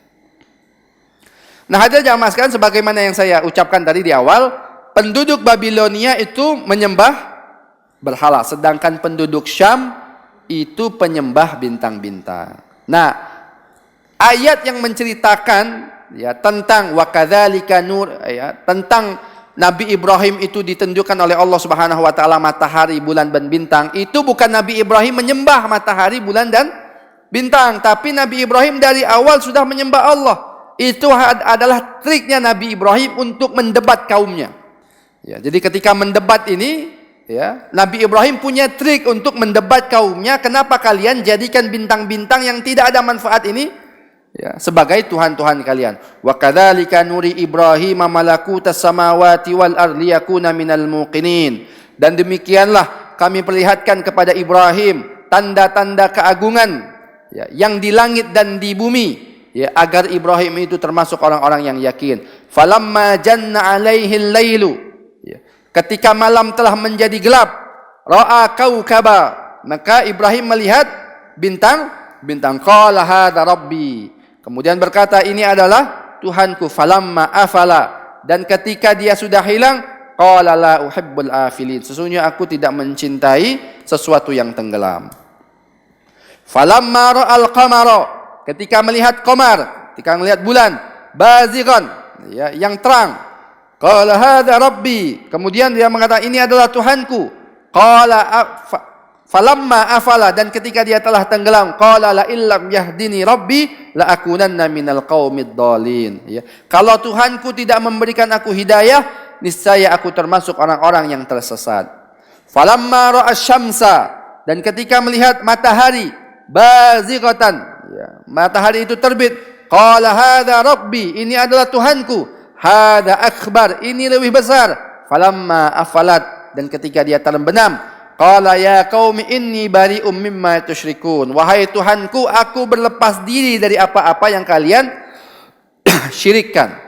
Inni wajjahtu wajhiya lilladzi fataras samawati wal ard hanifan wa ma ana minal musyrikin, sesungguhnya aku menghadapkan diriku kepada Tuhan yang menciptakan langit dan bumi dengan cenderung kepada agama yang benar, dan aku bukanlah termasuk orang-orang yang mempersekutukan Tuhan. Jadi hadirin jamaah yang dirahmati Allah Subhanahu wa taala, ayat ini bukan menceritakan bahwasanya Nabi Ibrahim itu menyembah bintang-bintang, karena Nabi Ibrahim, ayat ini menceritakan ketika Nabi Ibrahim di Syam, dan penduduk Syam adalah kaum yang menjadikan bulan, bintang-bintang sebagai Tuhan, sedangkan Nabi Ibrahim sudah tinggal di Babilonia, sudah berdakwah di Babilonia untuk mengajak kepada Allah. Ayat ini bercerita tentang trik atau cara Nabi Ibrahim untuk mendebat kaumnya agar mereka meninggalkan penyembahan-penyembahan selain Allah Subhanahu wa taala. Nah, hadirin jamaah sekalian, ketika Nabi Ibrahim di Syam ini, maka Nabi Ibrahim melakukan perjalanan ke Mesir. Sempat melakukan apa? Perjalanan ke Mesir. Karena kenapa hadirin jamaah sekalian? Dalam riwayat diceritakan karena ketika itu Syam sedang mengalami paceklik. Ya, daerahnya Nabi Ibrahim ini sedang mengalami paceklik. Maka Nabi Ibrahim melakukan perjalanan, salah satunya perjalanan itu melewati Mesir. Maka ketika masuk kepada dalam Mesir ini ada Fir'aun. Ya, Fir'aun itu bukan Fir'aunnya zaman Nabi Musa, Bu. Fir'aunnya zaman Nabi Ibrahim. Jadi Fir'aun ini adalah julukan para raja. Ya, julukan untuk apa? Para raja di Mesir. Nama Tuhannya adalah raja mereka itu Fir'aun. Raja Mesir ketika itu Fir'aun ini adalah raja yang zalim. Ya, zalimnya apa? Dia akan mengambil semua perempuan yang kalau dia tertarik kepada perempuan itu. Kalaupun perempuan ini istri seseorang, ya maka dia akan ambil perempuan itu untuk dirinya. Ini penyakit. Ya. Penyakitnya apa? Ya, suka mengambil istri orang. Penyakitnya begitu, Bu. Tapi karena raja, ya hadirin jamaah sekalian, dia bisa berbuat segala sesuatu. Ya, maka dia punya intel khusus untuk mencari perempuan-perempuan cantik. Intelnya ini mencari, wah ini perempuan cantik diberikan kepada rajanya. Ini perempuan cantik diberikan seperti itu. Maka Ibrahim tahu. Maka sebelum masuk Mesir, Ibrahim sudah mengatakan kepada Sarah, nanti kalau raja bertanya siapa engkau, katakanlah engkau adalah saudariku. Ya, katakanlah engkau adalah saudari. Ini dusta yang ketiga. Ya, bohong yang ketiga. Dusta yang pertama tadi apa? Mengaku sakit. Ya, dusta yang kedua, ya patung yang menghancurkan, padahal Nabi Ibrahim yang menghancurkan. Dusta yang ketiga hadirin jamaah sekalian apa? Mengaku bahwasanya Siti Sarah adalah adiknya, saudarinya. Walaupun maksudnya adalah saudari seiman gitu ya. Maksudnya adalah saudari seiman ya. Dan memang dalam beberapa riwayat kan Sarah ini ada beberapa banyak riwayat. Ya, dikatakan ada yang mengatakan Sarah adalah anak seorang raja di Harran. Ada yang mengatakan juga Sarah adalah masih ada hubungan persaudaraan sepupu kalau nggak salah dengan Nabi Ibrahim alaihissalam. Dan Siti Sarah adalah wanita yang paling cantik di zaman itu. Bahkan kata Rasulullah SAW dalam sebuah hadis, tidak ada satupun wanita yang lebih cantik daripada Sarah istrinya Nabi Ibrahim kecuali ibunda kita Hawa. Nah, jadi manusia perempuan yang paling cantik itu pertama adalah Hawa, istrinya Nabi Adam, ibunda cinta. Yang kedua adalah Sarah, istrinya Nabi Ibrahim alaihi salam. Tidak ada wanita yang paling cantik yang melebihi Sarah kecuali Hawa, ibunda kita semua. Kalah sama Sarah. Ya. Ya. Itu yang cantik, yang ganteng itu Nabi Yusuf. Ya, yang gantengnya itu Nabi Yusuf alaihi salam. Nah, hadirin jamaah yang dirahmati Allah Subhanahu wa taala, kemudian ya akhirnya ditangkaplah Sarah ya. Ditangkaplah Sarah oleh raja ini. Kemudian Nabi Ibrahim juga, kenapa Nabi Ibrahim mengatakan ini saudaraku? Karena kalau dikasih tahu ini adalah suaminya, nanti Nabi Ibrahim dibunuh. Karena dia tahu ini, kalau ini suaminya berarti ada yang punya, maka yang punyanya harus dibunuh. Akhirnya Nabi Ibrahim tidak dibunuh, diambil Siti Sarah, ingin dijamah, ya, ingin dilecehkan, ingin diperkosa. Ya hadirin jamaah sekalian, Siti Sarah istrinya Nabi Ibrahim seorang wanita salihah. Maka ketika raja ini ingin menjamah Siti Sarah berdoa kepada Allah Subhanahu wa taala. Sarah berdoa kepada Allah Subhanahu wa taala, tiba-tiba tangan raja ini nggak bisa bergerak. Mungkin nggak tahu, mungkin kena stroke kali Bu, kalau penyakit kita zaman sekarang. Ya. Tiba-tiba tangannya dibelenggu, nggak bisa bergerak. Maka dia bilang, kenapa? Aku berdoa kepada Tuhanku ya, agar engkau tidak bisa bergerak. Maka dia minta, ya lepaskan. Ya. Maka Siti Sarah berdoa lagi kepada Allah untuk dilepaskan. Aku janji aku tidak akan mencelakai kamu kalau engkau lepaskan. Akhirnya doa Siti Sarah, ya berdoa hadirin jamaah sekalian, dilepaskan oleh Allah. Kemudian setelah dilepaskan, melihat kecantikan Siti Sarah ini nggak tahan juga dia. Hawa nafsunya masih merayu dia. Kemudian mau dia jamah lagi Siti Sarah berdoa kepada Allah, kaku lagi tangannya, nggak bisa lagi. Ya. Maka dia minta lagi, ya, doakanlah kepada ya Tuhanmu agar melepaskan aku. Maka didoakan lagi oleh Siti Sarah, dilepaskan lagi. Sudah dilepaskan yang kedua, mau lagi Bu. Karena melihat Masya Allah bagaimana kecantikannya Siti Sarah, ya manusia tercantik di dunia Bu. Ya manusia tercantik di dunia. Ya, hadirin jamaah yang dirahmati Allah Subhanahu wa taala, setelah Hawa. Maka ketika yang ketiga, ya total, nggak bisa bergerak total, kuat, sangat kuat sekali ikatan. Ya mungkin stroke-nya itu stroke total. Maka dia mengatakan, doakanlah aku agar engkau lepaskan, agar Tuhan melepaskan ikatanku. Ya, kalau memang aku lepas, aku berjanji tidak akan mencelakai kamu. Akhirnya didoakan oleh Siti Sarah, benar. Ya, akhirnya dilepaskanlah Siti Sarah. Kemudian dia berkata kepada prajuritnya, ambil perempuan ini, sesungguhnya dia bukan manusia, sesungguhnya dia adalah setan, katanya. Ya, rajanya berkata seperti itu. Ya, 3 kali Bu hadirin jamaah sekalian nggak bisa bergerak ingin mendekati Siti Sarah. Ya, ibunda istrinya Nabi Ibrahim alaihi salam. Maka hadirin jamaah yang dirahmati Allah Subhanahu wa taala, akhirnya Siti Sarah dibebaskan, dan untuk menghormati Nabi Ibrahim dan Siti Sarah, ya, akhirnya Raja Fir'aun ini memberikan, dalam riwayat dikatakan, ada riwayat mengatakan budak, ada riwayat lain mengatakan anak dia yang bernama Hajar, ya, untuk membantu pekerjaannya Siti Sarah. Jadi menjadi budaknya Siti Sarah, atau menjadi membantu pekerjaannya Siti Sarah, pembantunya Siti Sarah.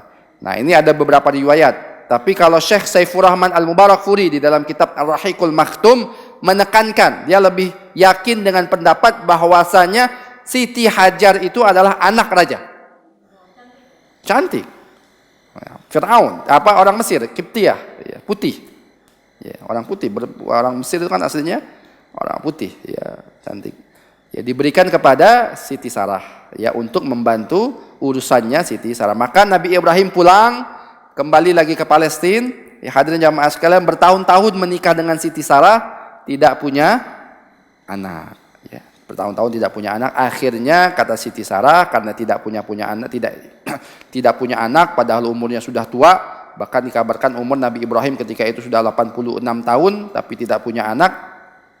Akhirnya Siti Sarah memberikan Siti Hajar ini, ya, untuk dinikahi oleh Ibrahim alaihissalam. Jadi yang mencarikan istri kedua adalah istri pertama, gitu Reb, ya.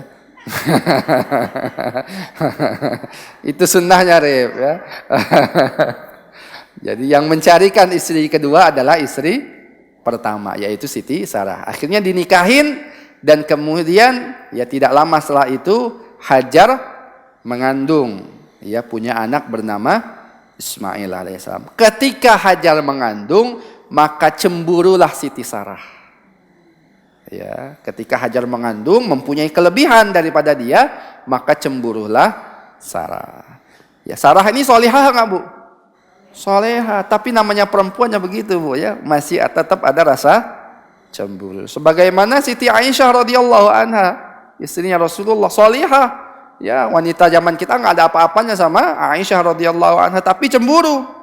Ya, suatu saat, ya, ketika Rasulullah sedang menjamu tamu-tamunya di rumahnya Siti Aisyah, ya, mungkin salah satu tradisinya ketika itu kalau ada di rumah Siti Aisyah, maka yang menyajikan makanan itu adalah Siti Aisyah. Tapi mungkin ada salah seorang istri yang lain melihat ada tamu Rasulullah, istri yang lain ini membuat makanan, kemudian menyuruh salah satu pembantunya untuk memberikan makanan ini kepada Rasulullah, karena Rasulullah ada tamu. Nah, ini kan kode etiknya kurang pas mungkin menurut Siti Aisyah radhiyallahu anha, kode etiknya nggak pas. Jadi hadirin jamaah sekalian, Siti Aisyah marah, dipukul tangannya pembantu itu sampai kemudian makanan itu jatuh. Rasulullah marah nggak sama Siti Aisyah? Enggak. Langsung makanan itu diambil tempatnya, dimasukkan lagi oleh Rasulullah ke dalam tempatnya. Qargharrat ummukum, kata Rasulullah. Ya, ibu kalian sedang cemburu, kata Rasulullah. Udah diam aja. Nah, jadi gitu Reb, ilmunya begitu Reb.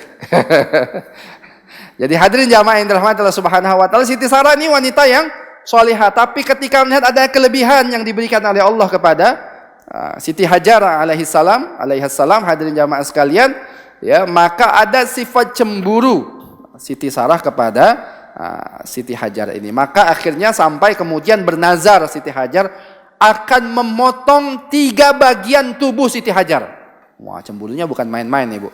Ya, akan memotong 3 bagian tubuh Siti Hajar. Nah, maka ketika itu, ya, karena sudah dinazar ini, ya, kemudian Ibrahim menyuruh 3 hal. Yang pertama, menindik 2 telinga. Ya, kan dipotong kan, menindik 2 telinga. Yang ketiga, khitan bagi perempuan. Jadi yang pertama kali wanita ditindik telinga itu adalah Siti Hajar, dan yang pertama kali wanita yang memanjangkan pakaiannya. Jadi karena saking tidak maunya dikejar oleh Sarah, ya, Siti Hajar itu memanjangkan pakaiannya sehingga apa? Sehingga jejak kakinya itu tidak kelihatan. Ya, wanita pertama kali yang memanjangkan pakaiannya. Nah, hadirin jamaah yang dirahmati Allah Subhanahu wa taala, akhirnya pergilah Nabi Ibrahim membawa Hajar dan anaknya yang masih bayi bernama Ismail, ya, ke sebuah lembah. Jangankan hewan binatang, pohon pun enggak ada. Ya, jangankan hewan dan binatang, pohon pun tidak ada, air tidak ada. Biwadin ghairi dzi zar'in rabbi inni askantu min dzurriyyati biwadin ghairi dzi zar'in inda baitikal muharram. Ya. Ya Allah, aku menitipkan anak keturunanku biwadin, di sebuah lembah, ghairi dzi zar'in, yang tidak ada satupun pohon-pohonan, inda baitikal muharram, di rumahmu yang diharamkan. Itu tanah suci. Hadirin jamaah sekalian, Ka'bah ini pertama kali dibangun Nabi Ibrahim atau bukan? Dari Nabi Adam sudah ada Ka'bah. Ya. Tetapi kemudian di zaman Nabi Nuh hancur, kena banjir besar. Kemudian dibangun kembali oleh Nabiullah Ibrahim alaihissalam. Nah, hadirin jamaah sekalian, ketika ditaruh di situ, di lembah ini, hadirin jamaah sekalian, ya, maka ketika itu Nabi Ibrahim tidak berkata apa-apa, pergi meninggalkan anak dan istrinya yang masih anaknya yang masih kecil dan istrinya ini. Ya, maka ketika Nabi Ibrahim pergi, Siti Hajar panggil, "Wahai Ibrahim, kenapa engkau meninggalkan kami? Ya, di tempat yang enggak ada penduduknya ini, bukankah nanti kalau bekal kami sedikit nanti kehabisan bagaimana?" Nabi Ibrahim enggak jawab, tetap pergi. Dikejar lagi oleh Siti Hajar, "Wahai Ibrahim, kenapa engkau tinggalkan kami?" Nabi Ibrahim tetap tidak menjawab sampai 3 kali. Maka kemudian Siti Hajar bertanya kepada Nabi Ibrahim, "Wahai Ibrahim, apakah Allahu amaraka bihadza? Apakah Allah yang memerintahkan kamu untuk ini?" "Na'am," kata Ibrahim, "benar." Maka apa Siti Hajar jawab? "Wallahi la yudayyi'an Allah." Demi Allah, Allah tidak akan pernah menyia-nyiakan kami. Masya Allah, ini bentuk keimanannya apa? Siti Hajar kepada Allah Subhanahu wa taala. Yakin dia. Bisa bayangkan satu lembah yang tidak ada penghuninya. Jangankan penghuni, pohon pun nggak ada, air nggak ada. Ya. Maka hadirin jamaah sekalian, ketika Nabi Ibrahim pergi, Siti Hajar dengan ikhlas melepaskan kepergiannya. Ya, maka Siti Hajar minum dengan air sisa yang mereka punya. Setelah habis air minum, anaknya menangis, air susunya tidak keluar lagi. Maka Siti Hajar mencari air-air. Ya, di mana? Ya, kemudian menaiki Gunung Sofa. Ya, setelah naik Gunung Sofa, dilihat di situ ada Bukit Marwa, ada panorama. Ada apa namanya? Bukan panorama, apa? Fata Morgana, seolah-olah ada air. Maka turun, ya. Di antara 2 bukit itu berlari Siti Hajar. Kemudian naik lagi Bukit Marwa, naik, tidak ada. Dilihat ke Sofa, dilihat seolah-olah ada air, turun lagi sampai 7 kali. Yang inilah kemudian menjadi apa? Tradisi sa'i yang kita lakukan, dan berlari-lari kecil itu adalah juga sunnahnya Siti Hajar. Ya, ketika mencari air bagi Ismail. Maka ketika itu Siti Hajar setelah 7 kali ini di atas Bukit Marwa, Siti Hajar mendengar suara, seolah-olah ada suara yang mengatakan sudah ada air. Maka ketika turun, ada 2 riwayat. Satu riwayat mengatakan Jibril turun kemudian mengipaskan sayapnya, kemudian memuncarkan air di situ. Dari sayapnya Jibril. Ada lagi riwayat mengatakan kakinya Nabi Ismail ketika menghentak-hentakan keluar air daripada kakinya Nabiullah Ismail alaihissalam. Maka kemudian Siti Hajar membendung dengan pasir air ini biar tidak meluber gitu. Biar tidak meluber, kemudian mengatakan Zam-zam, Zam-zam, Zam-zam. Zam-zam artinya berkumpullah. Ini bukan bahasa Arab, ya, tapi bahasa Syria, bahasa Palestina, ya, bahasanya orang Syam. Ya, Zam-zam, Zam-zam. Maka berkumpullah air itu. Kata Rasulullah SAW, semoga Allah merahmati Siti Hajar. Andaikan Siti Hajar tidak membendung air itu, niscaya seluruh bumi ini akan teraliri dengan air Zam-zam. Saking banyaknya air Zam-zam itu. Kita bisa bayangkan dari zaman Nabi Ibrahim, zaman Nabi Ismail, sampai zaman kita hari ini nggak habis-habis, Bu. Air Zam-zam luar biasa, ya. Maka hadirin jamaah sekalian, di waktu yang sama, ya, di waktu yang sama di Yaman terjadi bencana. Di Yaman itu hadirin jamaah sekalian, jadi dulu itu orang Arab itu cuman adanya di Yaman. Ya saya pernah cerita di sini atau di mana ya, lupa. Ya, orang Arab itu aslinya adalah di Yaman. Al-Arabul Aribah, Arab asli itu adanya di Yaman. Dulu Yaman itu punya bendungan besar, namanya Bendungan Ma'rib. Ya. Hadirin jamaah sekalian, karena mereka ini banyak yang mendustakan Allah Subhanahu wa taala, kufur kepada nikmat Allah, maka Allah uji mereka dengan apa? Dengan bocornya atau apa namanya, bukan bocor, apa?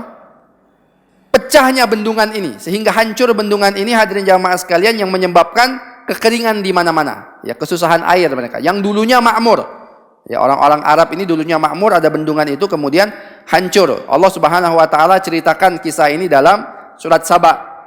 Ya, surat Saba diceritakan dalam surat Saba yang bercerita tentang Sailul Arim namanya. Kisah kejadian Sailul Arim, mengalirnya air. Maka ketika itu orang-orang Arab ini pergi daripada Yaman mencari tempat yang ketika tidak kondusif di satu tempat, kan mereka mencari tempat yang lain. Maka ada satu kabilah Arab namanya Bani Jurhum.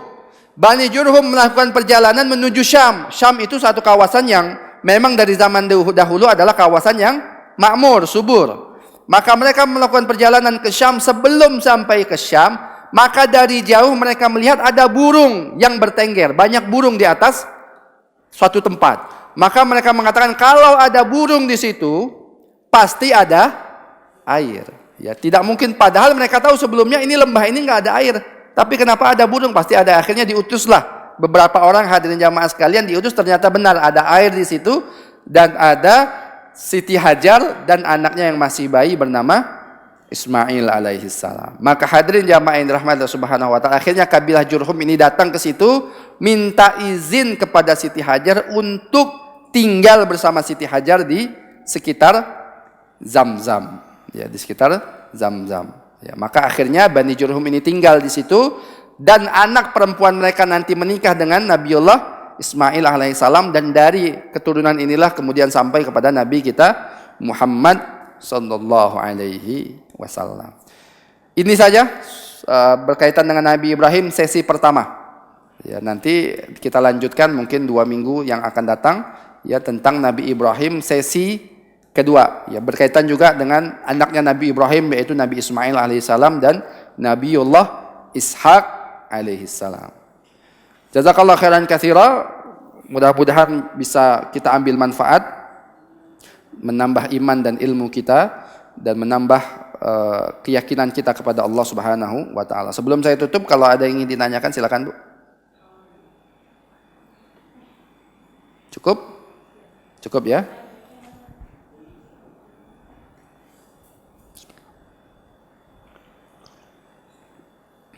Ustadz, berarti Nabi Ibrahim itu orang Babylon ya Ustadz ya? Iya. Anak tadi tersinggung, terus kalau Sarahnya itu dari mana Ustadz? Nah itu tadi saya bilang, Sarah ini ada perbedaan pendapat para ahli sejarah ya. Tapi pendapat yang kuat itu juga dari Babilonia. Ya, ada juga yang mengatakan dari Haran, ya, anak raja di Haran. Ya, tetapi pendapat yang kuat itu sebenarnya Sarah juga dari Babilonia berangkat bersama-sama Ibrahim hijrah menuju Syam pasca terjadinya pembakaran kepada Nabiullah Ibrahim alaihissalam. Walaupun ada perbedaan pendapat para ahli sejarah mengenai siapa ayahnya Sarah.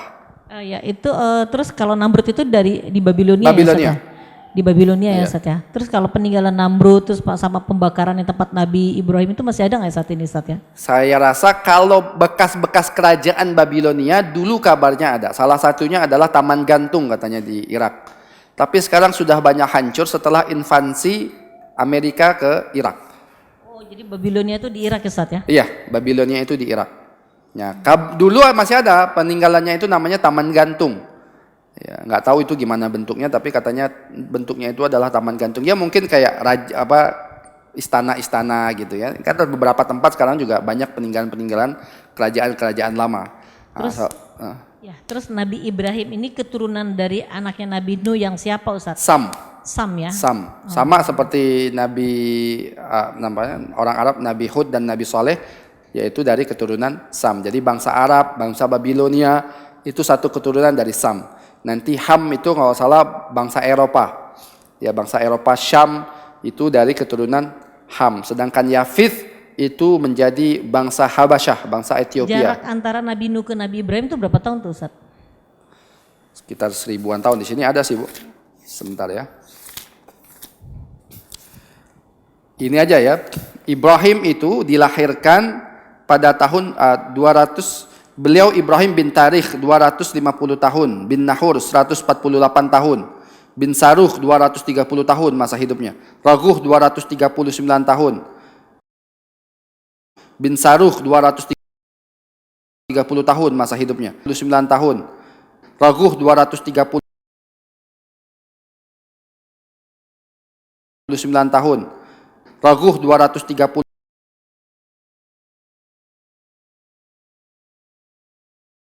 Raguh 239 tahun. Raguh 239 tahun.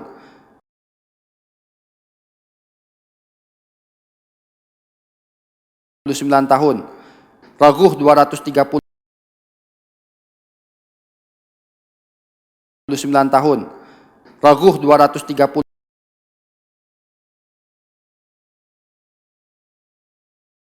Raguh 230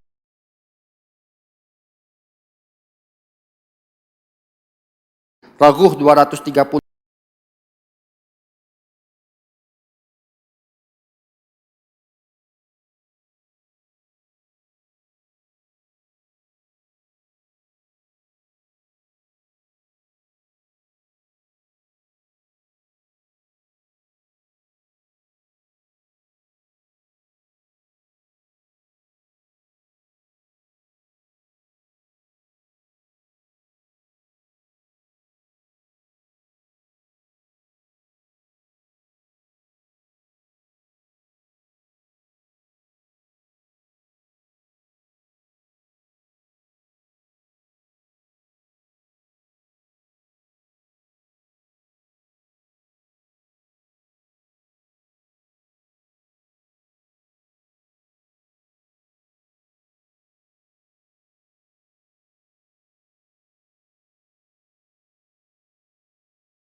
lebih besar. Gitu. Jadi bukan Nabi Ibrahim hanya bohong saja, tapi ini taktik dan siasat. Rasulullah juga seperti itu. Ya, ketika perang Badar, ya, ketika perang Badar misalnya Rasulullah bertanya di mana letaknya pasukan Quraisy. Ya, berjalan bersama Abu Bakar di mana letaknya pasukan Quraisy. Bertanya dengan seseorang Arab Badui di situ. Maka Arab Badui ini mengatakan, dari mana kalian? Kata Rasulullah, aku akan memberitahu dari mana kami sampai engkau akan kasih tahu di mana ya pasukan Quraisy. Ya, kata orang-orang Arab Badui ini, mereka melakukan perjalanan dimulai dari hari ini. Ya. Maka kalau saya tidak salah, kemungkinan besar mereka sudah sampai di sini, yaitu di satu tempat yang memang tempatnya pasukan kaum Quraisy. Ya. Pasukan Rasulullah mereka berangkat hari ini, ya, dia nggak tahu ini Rasulullah. Ya. Maka kalau memang perkiraan aku benar, mungkin mereka sudah sampai di sini, sebagaimana tempat yang Rasulullah dan para sahabat tempati. Maka kemudian dia bertanya, dari mana kalian? Kata Rasulullah SAW, minal ma, dari air. Ya, dari air. Kemudian Rasulullah pergi. Orang tadi bingung, air mana? Ma'ul Iraq, air Iraq. Karena ketika itu air itu banyak macam. Bisa air di sini, bisa air Badr. Jadi menyebut mata air itu disebut dengan air. Ma'u Yathrib berarti dari Yathrib. Ma'ul Badr berarti dari Badr gitu, Bu.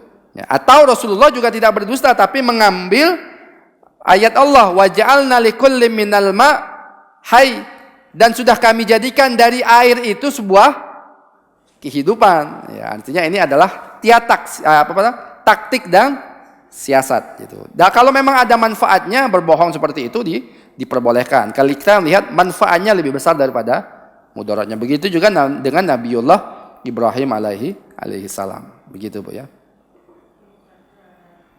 Terus satu lagi Ustadz ya. Nabi Ibrahim itu cukup lama ya Ustadz ya.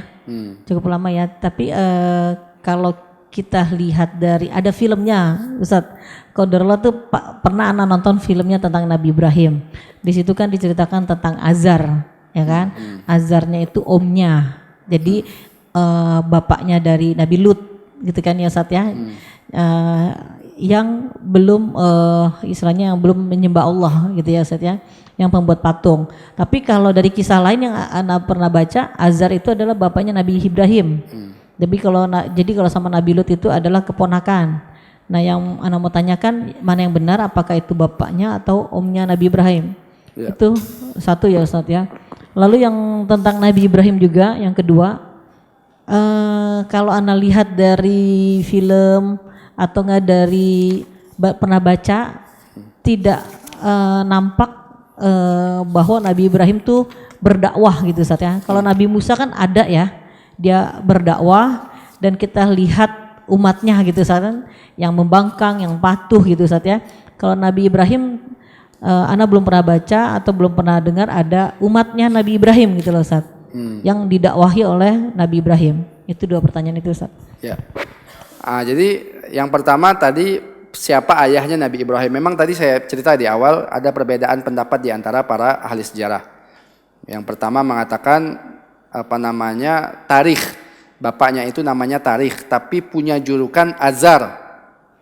Tapi ada juga yang mengatakan, salah satunya saya pernah baca juga, Azar itu bukan bapak kandungnya, ya, tetapi pamannya. Ya, kalau di Ibnu Katsir dia lebih menekankan ini kepada bapaknya namanya Tarikh. Ya, tetapi Azar itu adalah kayak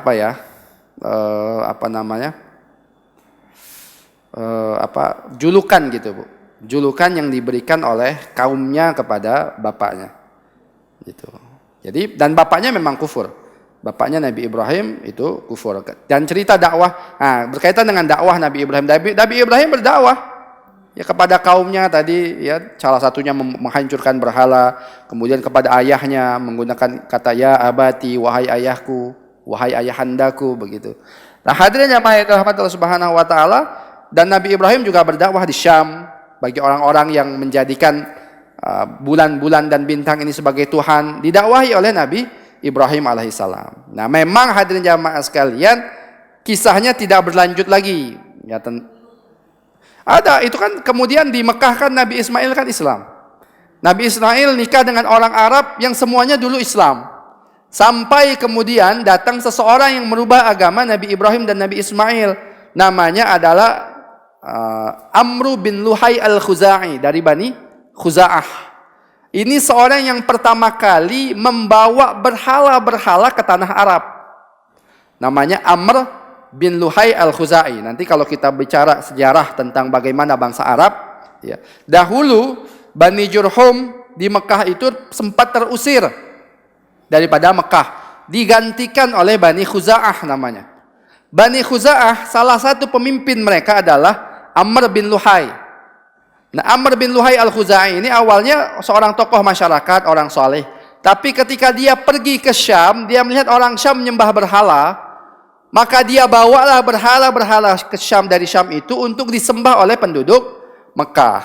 Kemudian iblis memberikan Amr bin Luhai al-Khuzai ini dikasih tahu oleh iblis ada berhala-berhala peninggalan kaum Nabi Nuh di Jeddah. Ya. Akhirnya Amr bin Luhai pergi ke Jeddah menggali berhala-berhala tersebut, ya yang ada di Jeddah itu dibawa oleh Amr bin Luhai ke Mekah, karena Mekah ini pusat sentral bangsa Arab, ada Ka'bah di situ, ya. Maka hadirin jamaah sekalian, penyembahan berhala ini kemudian tersebar ke seluruh bangsa. Awalnya bangsa Arab khususnya yang ada di Mekah itu beriman kepada Allah, beriman kepada agama Nabi Ibrahim dan Nabi Ismail. Jadi pengikutnya ada millata Ibrahim Hanifah, agama Nabi Ibrahim yang lurus, yang bertauhid kepada Allah Subhanahu wa taala, dibawa oleh Nabi Ismail, dibawa juga oleh Nabi Ishak alaihi salam. Begitu. Cuman berapa banyak pengikutnya itu tidak dijelaskan. Dalam Al-Qur'an kan wa minhum man qasasna 'alaika wa minhum lam naqsus 'alaika. Sebagian diceritakan oleh Allah, sebagian tidak diceritakan oleh Allah Subhanahu wa taala. Itu, Bu. Ya, jadi ada pengikutnya Nabi Ismail itu orang Arab semuanya, asbab dakwahnya Nabi Ismail dan Nabi Ibrahim kemudian menjadi agama Islam. Ada Ka'bah, orang tawaf di Ka'bah, ya, orang kemudian sa'i. Ini kan dahulu, dari zaman dahulu tradisi-tradisi ini sudah dihidupkan oleh bangsa Arab. Kalau kita renungkan masalah sejarah ini Ustaz ya, Babilonia itu ternyata Irak gitu Ustaz ya. Terus Khilafah Abbasiyah juga dari Irak gitu Ustaz ya. Jadi sebenarnya sejarah Islam di Irak itu besar ya Ustaz ya. Besar, sangat Cuman besar. sayangnya sekarang sudah Hancur, Syiah ya Ustaz ya.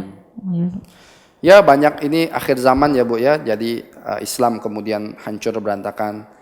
Ya, Irak qadarullah, Rasulullah SAW di Madinah, Khalifah Abu Bakar, Umar, Utsman, pusatnya di Madinah. Imam Ali kemudian berpindah dari Madinah menuju Kufah, Irak. Ya, di Irak. Kemudian daulah berganti ke daulah Bani Umayyah, pusatnya berpindah ke Syam. Ya, ke Syam, Damaskus. Hadirin jamaah sekalian, kemudian berpindah lagi ke daulah Bani Abbasiyah. Maka daulah Bani Abbasiyah membuat pusatnya adalah Baghdad, ya, di Irak pada hari ini. Ya, di Baghdad, kemudian Baghdad terkenal sebuah negara yang makmur, yang sejahtera, dengan pusat keilmuan, banyak ulama-ulama lahir di situ. Hadirin jamaah sekalian, kemudian hancur Baghdad karena hulagukan, ya, penyerangan Tartar. Ya, hulagukan, hancur Baghdad. Ya, 500-an Masehi. 500-an Hijriah. Ya, sekitar tahun 500-an Hijriah. Ya, bangsa Tartar dikalahkan oleh bangsa Tartar. Ya, itu zaman-zamannya Ibnu Taimiyah salah satunya. Ya, dalam kehidupan bangsa Ibnu Taimiyah itu merasakan bagaimana, Imam Nawawi juga merasakan bagaimana bangsa Tartar masuk ke Baghdad. Hancur semuanya hadirin jamaah sekalian.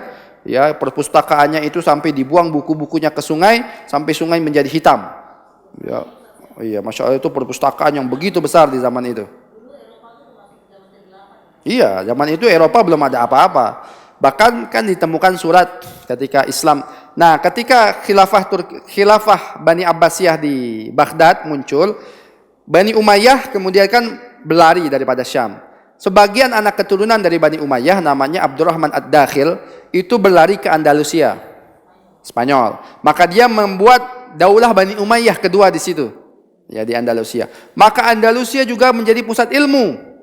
Ya, banyak ulama-ulama dari Andalusia atau dari Spanyol pada hari ini. Siapa? Ibnu Hazm Al-Andalusi, Ibnu Rushd Al-Andalusi. Ya, banyak sekali ya ulama-ulama dari Ibnu Batutah juga kalau nggak salah dari Habasyah masih ada. Jadi tapi ada dua juga, tapi kan Abbasiyah. Maaf, Abbasiyah lebih besar daripada Andalus. Cuman Andalus pusatnya di Eropa.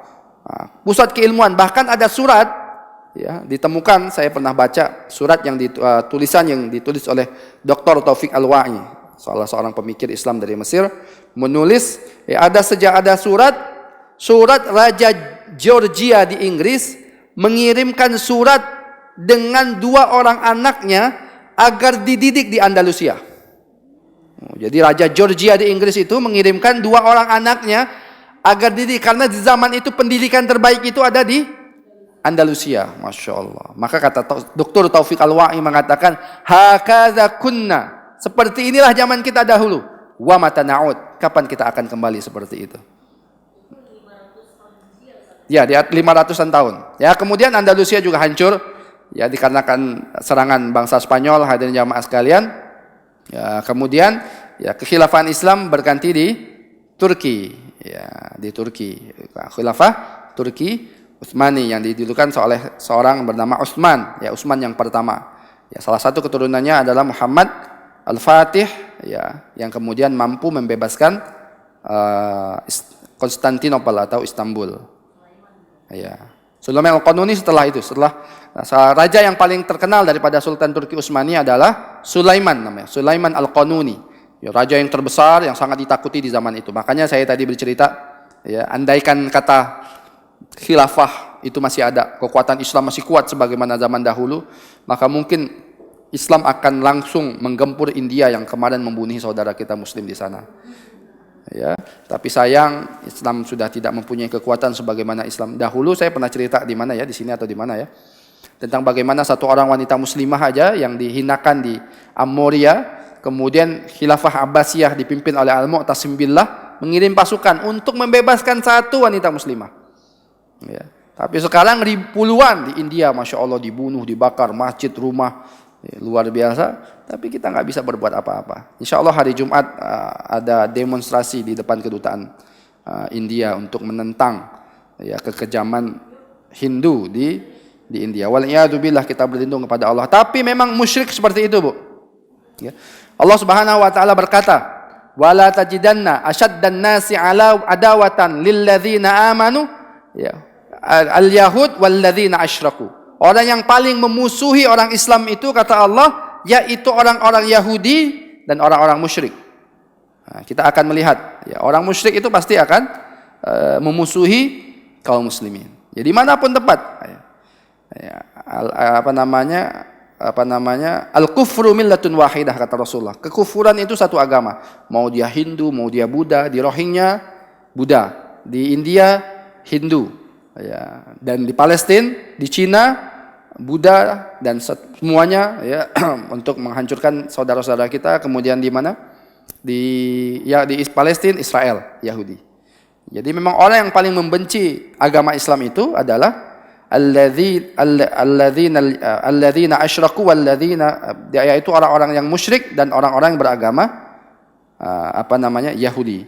Dan orang yang paling mencintai dan orang yang paling lembut, kata Allah Subhanahu wa taala, alladzina yaquluna an-nasara, yaitu orang-orang yang mengatakan mereka itu beragama Nasrani. Saya lupa tuh suratnya. Yaitu orang-orang Nasrani biasanya lebih lembut permusuhannya kepada kita daripada orang-orang Yahudi dan Nasrani, dan Yahudi dan orang-orang musyrik. Gitu, Bu, ya. Jazakallahu khairan katsira. Kita tutup dengan doa kafaratul majlis. Subhanakallahumma wa bihamdika asyhadu an la ilaha illa anta astaghfiruka wa atubu ilaik. Assalamualaikum warahmatullahi wabarakatuh.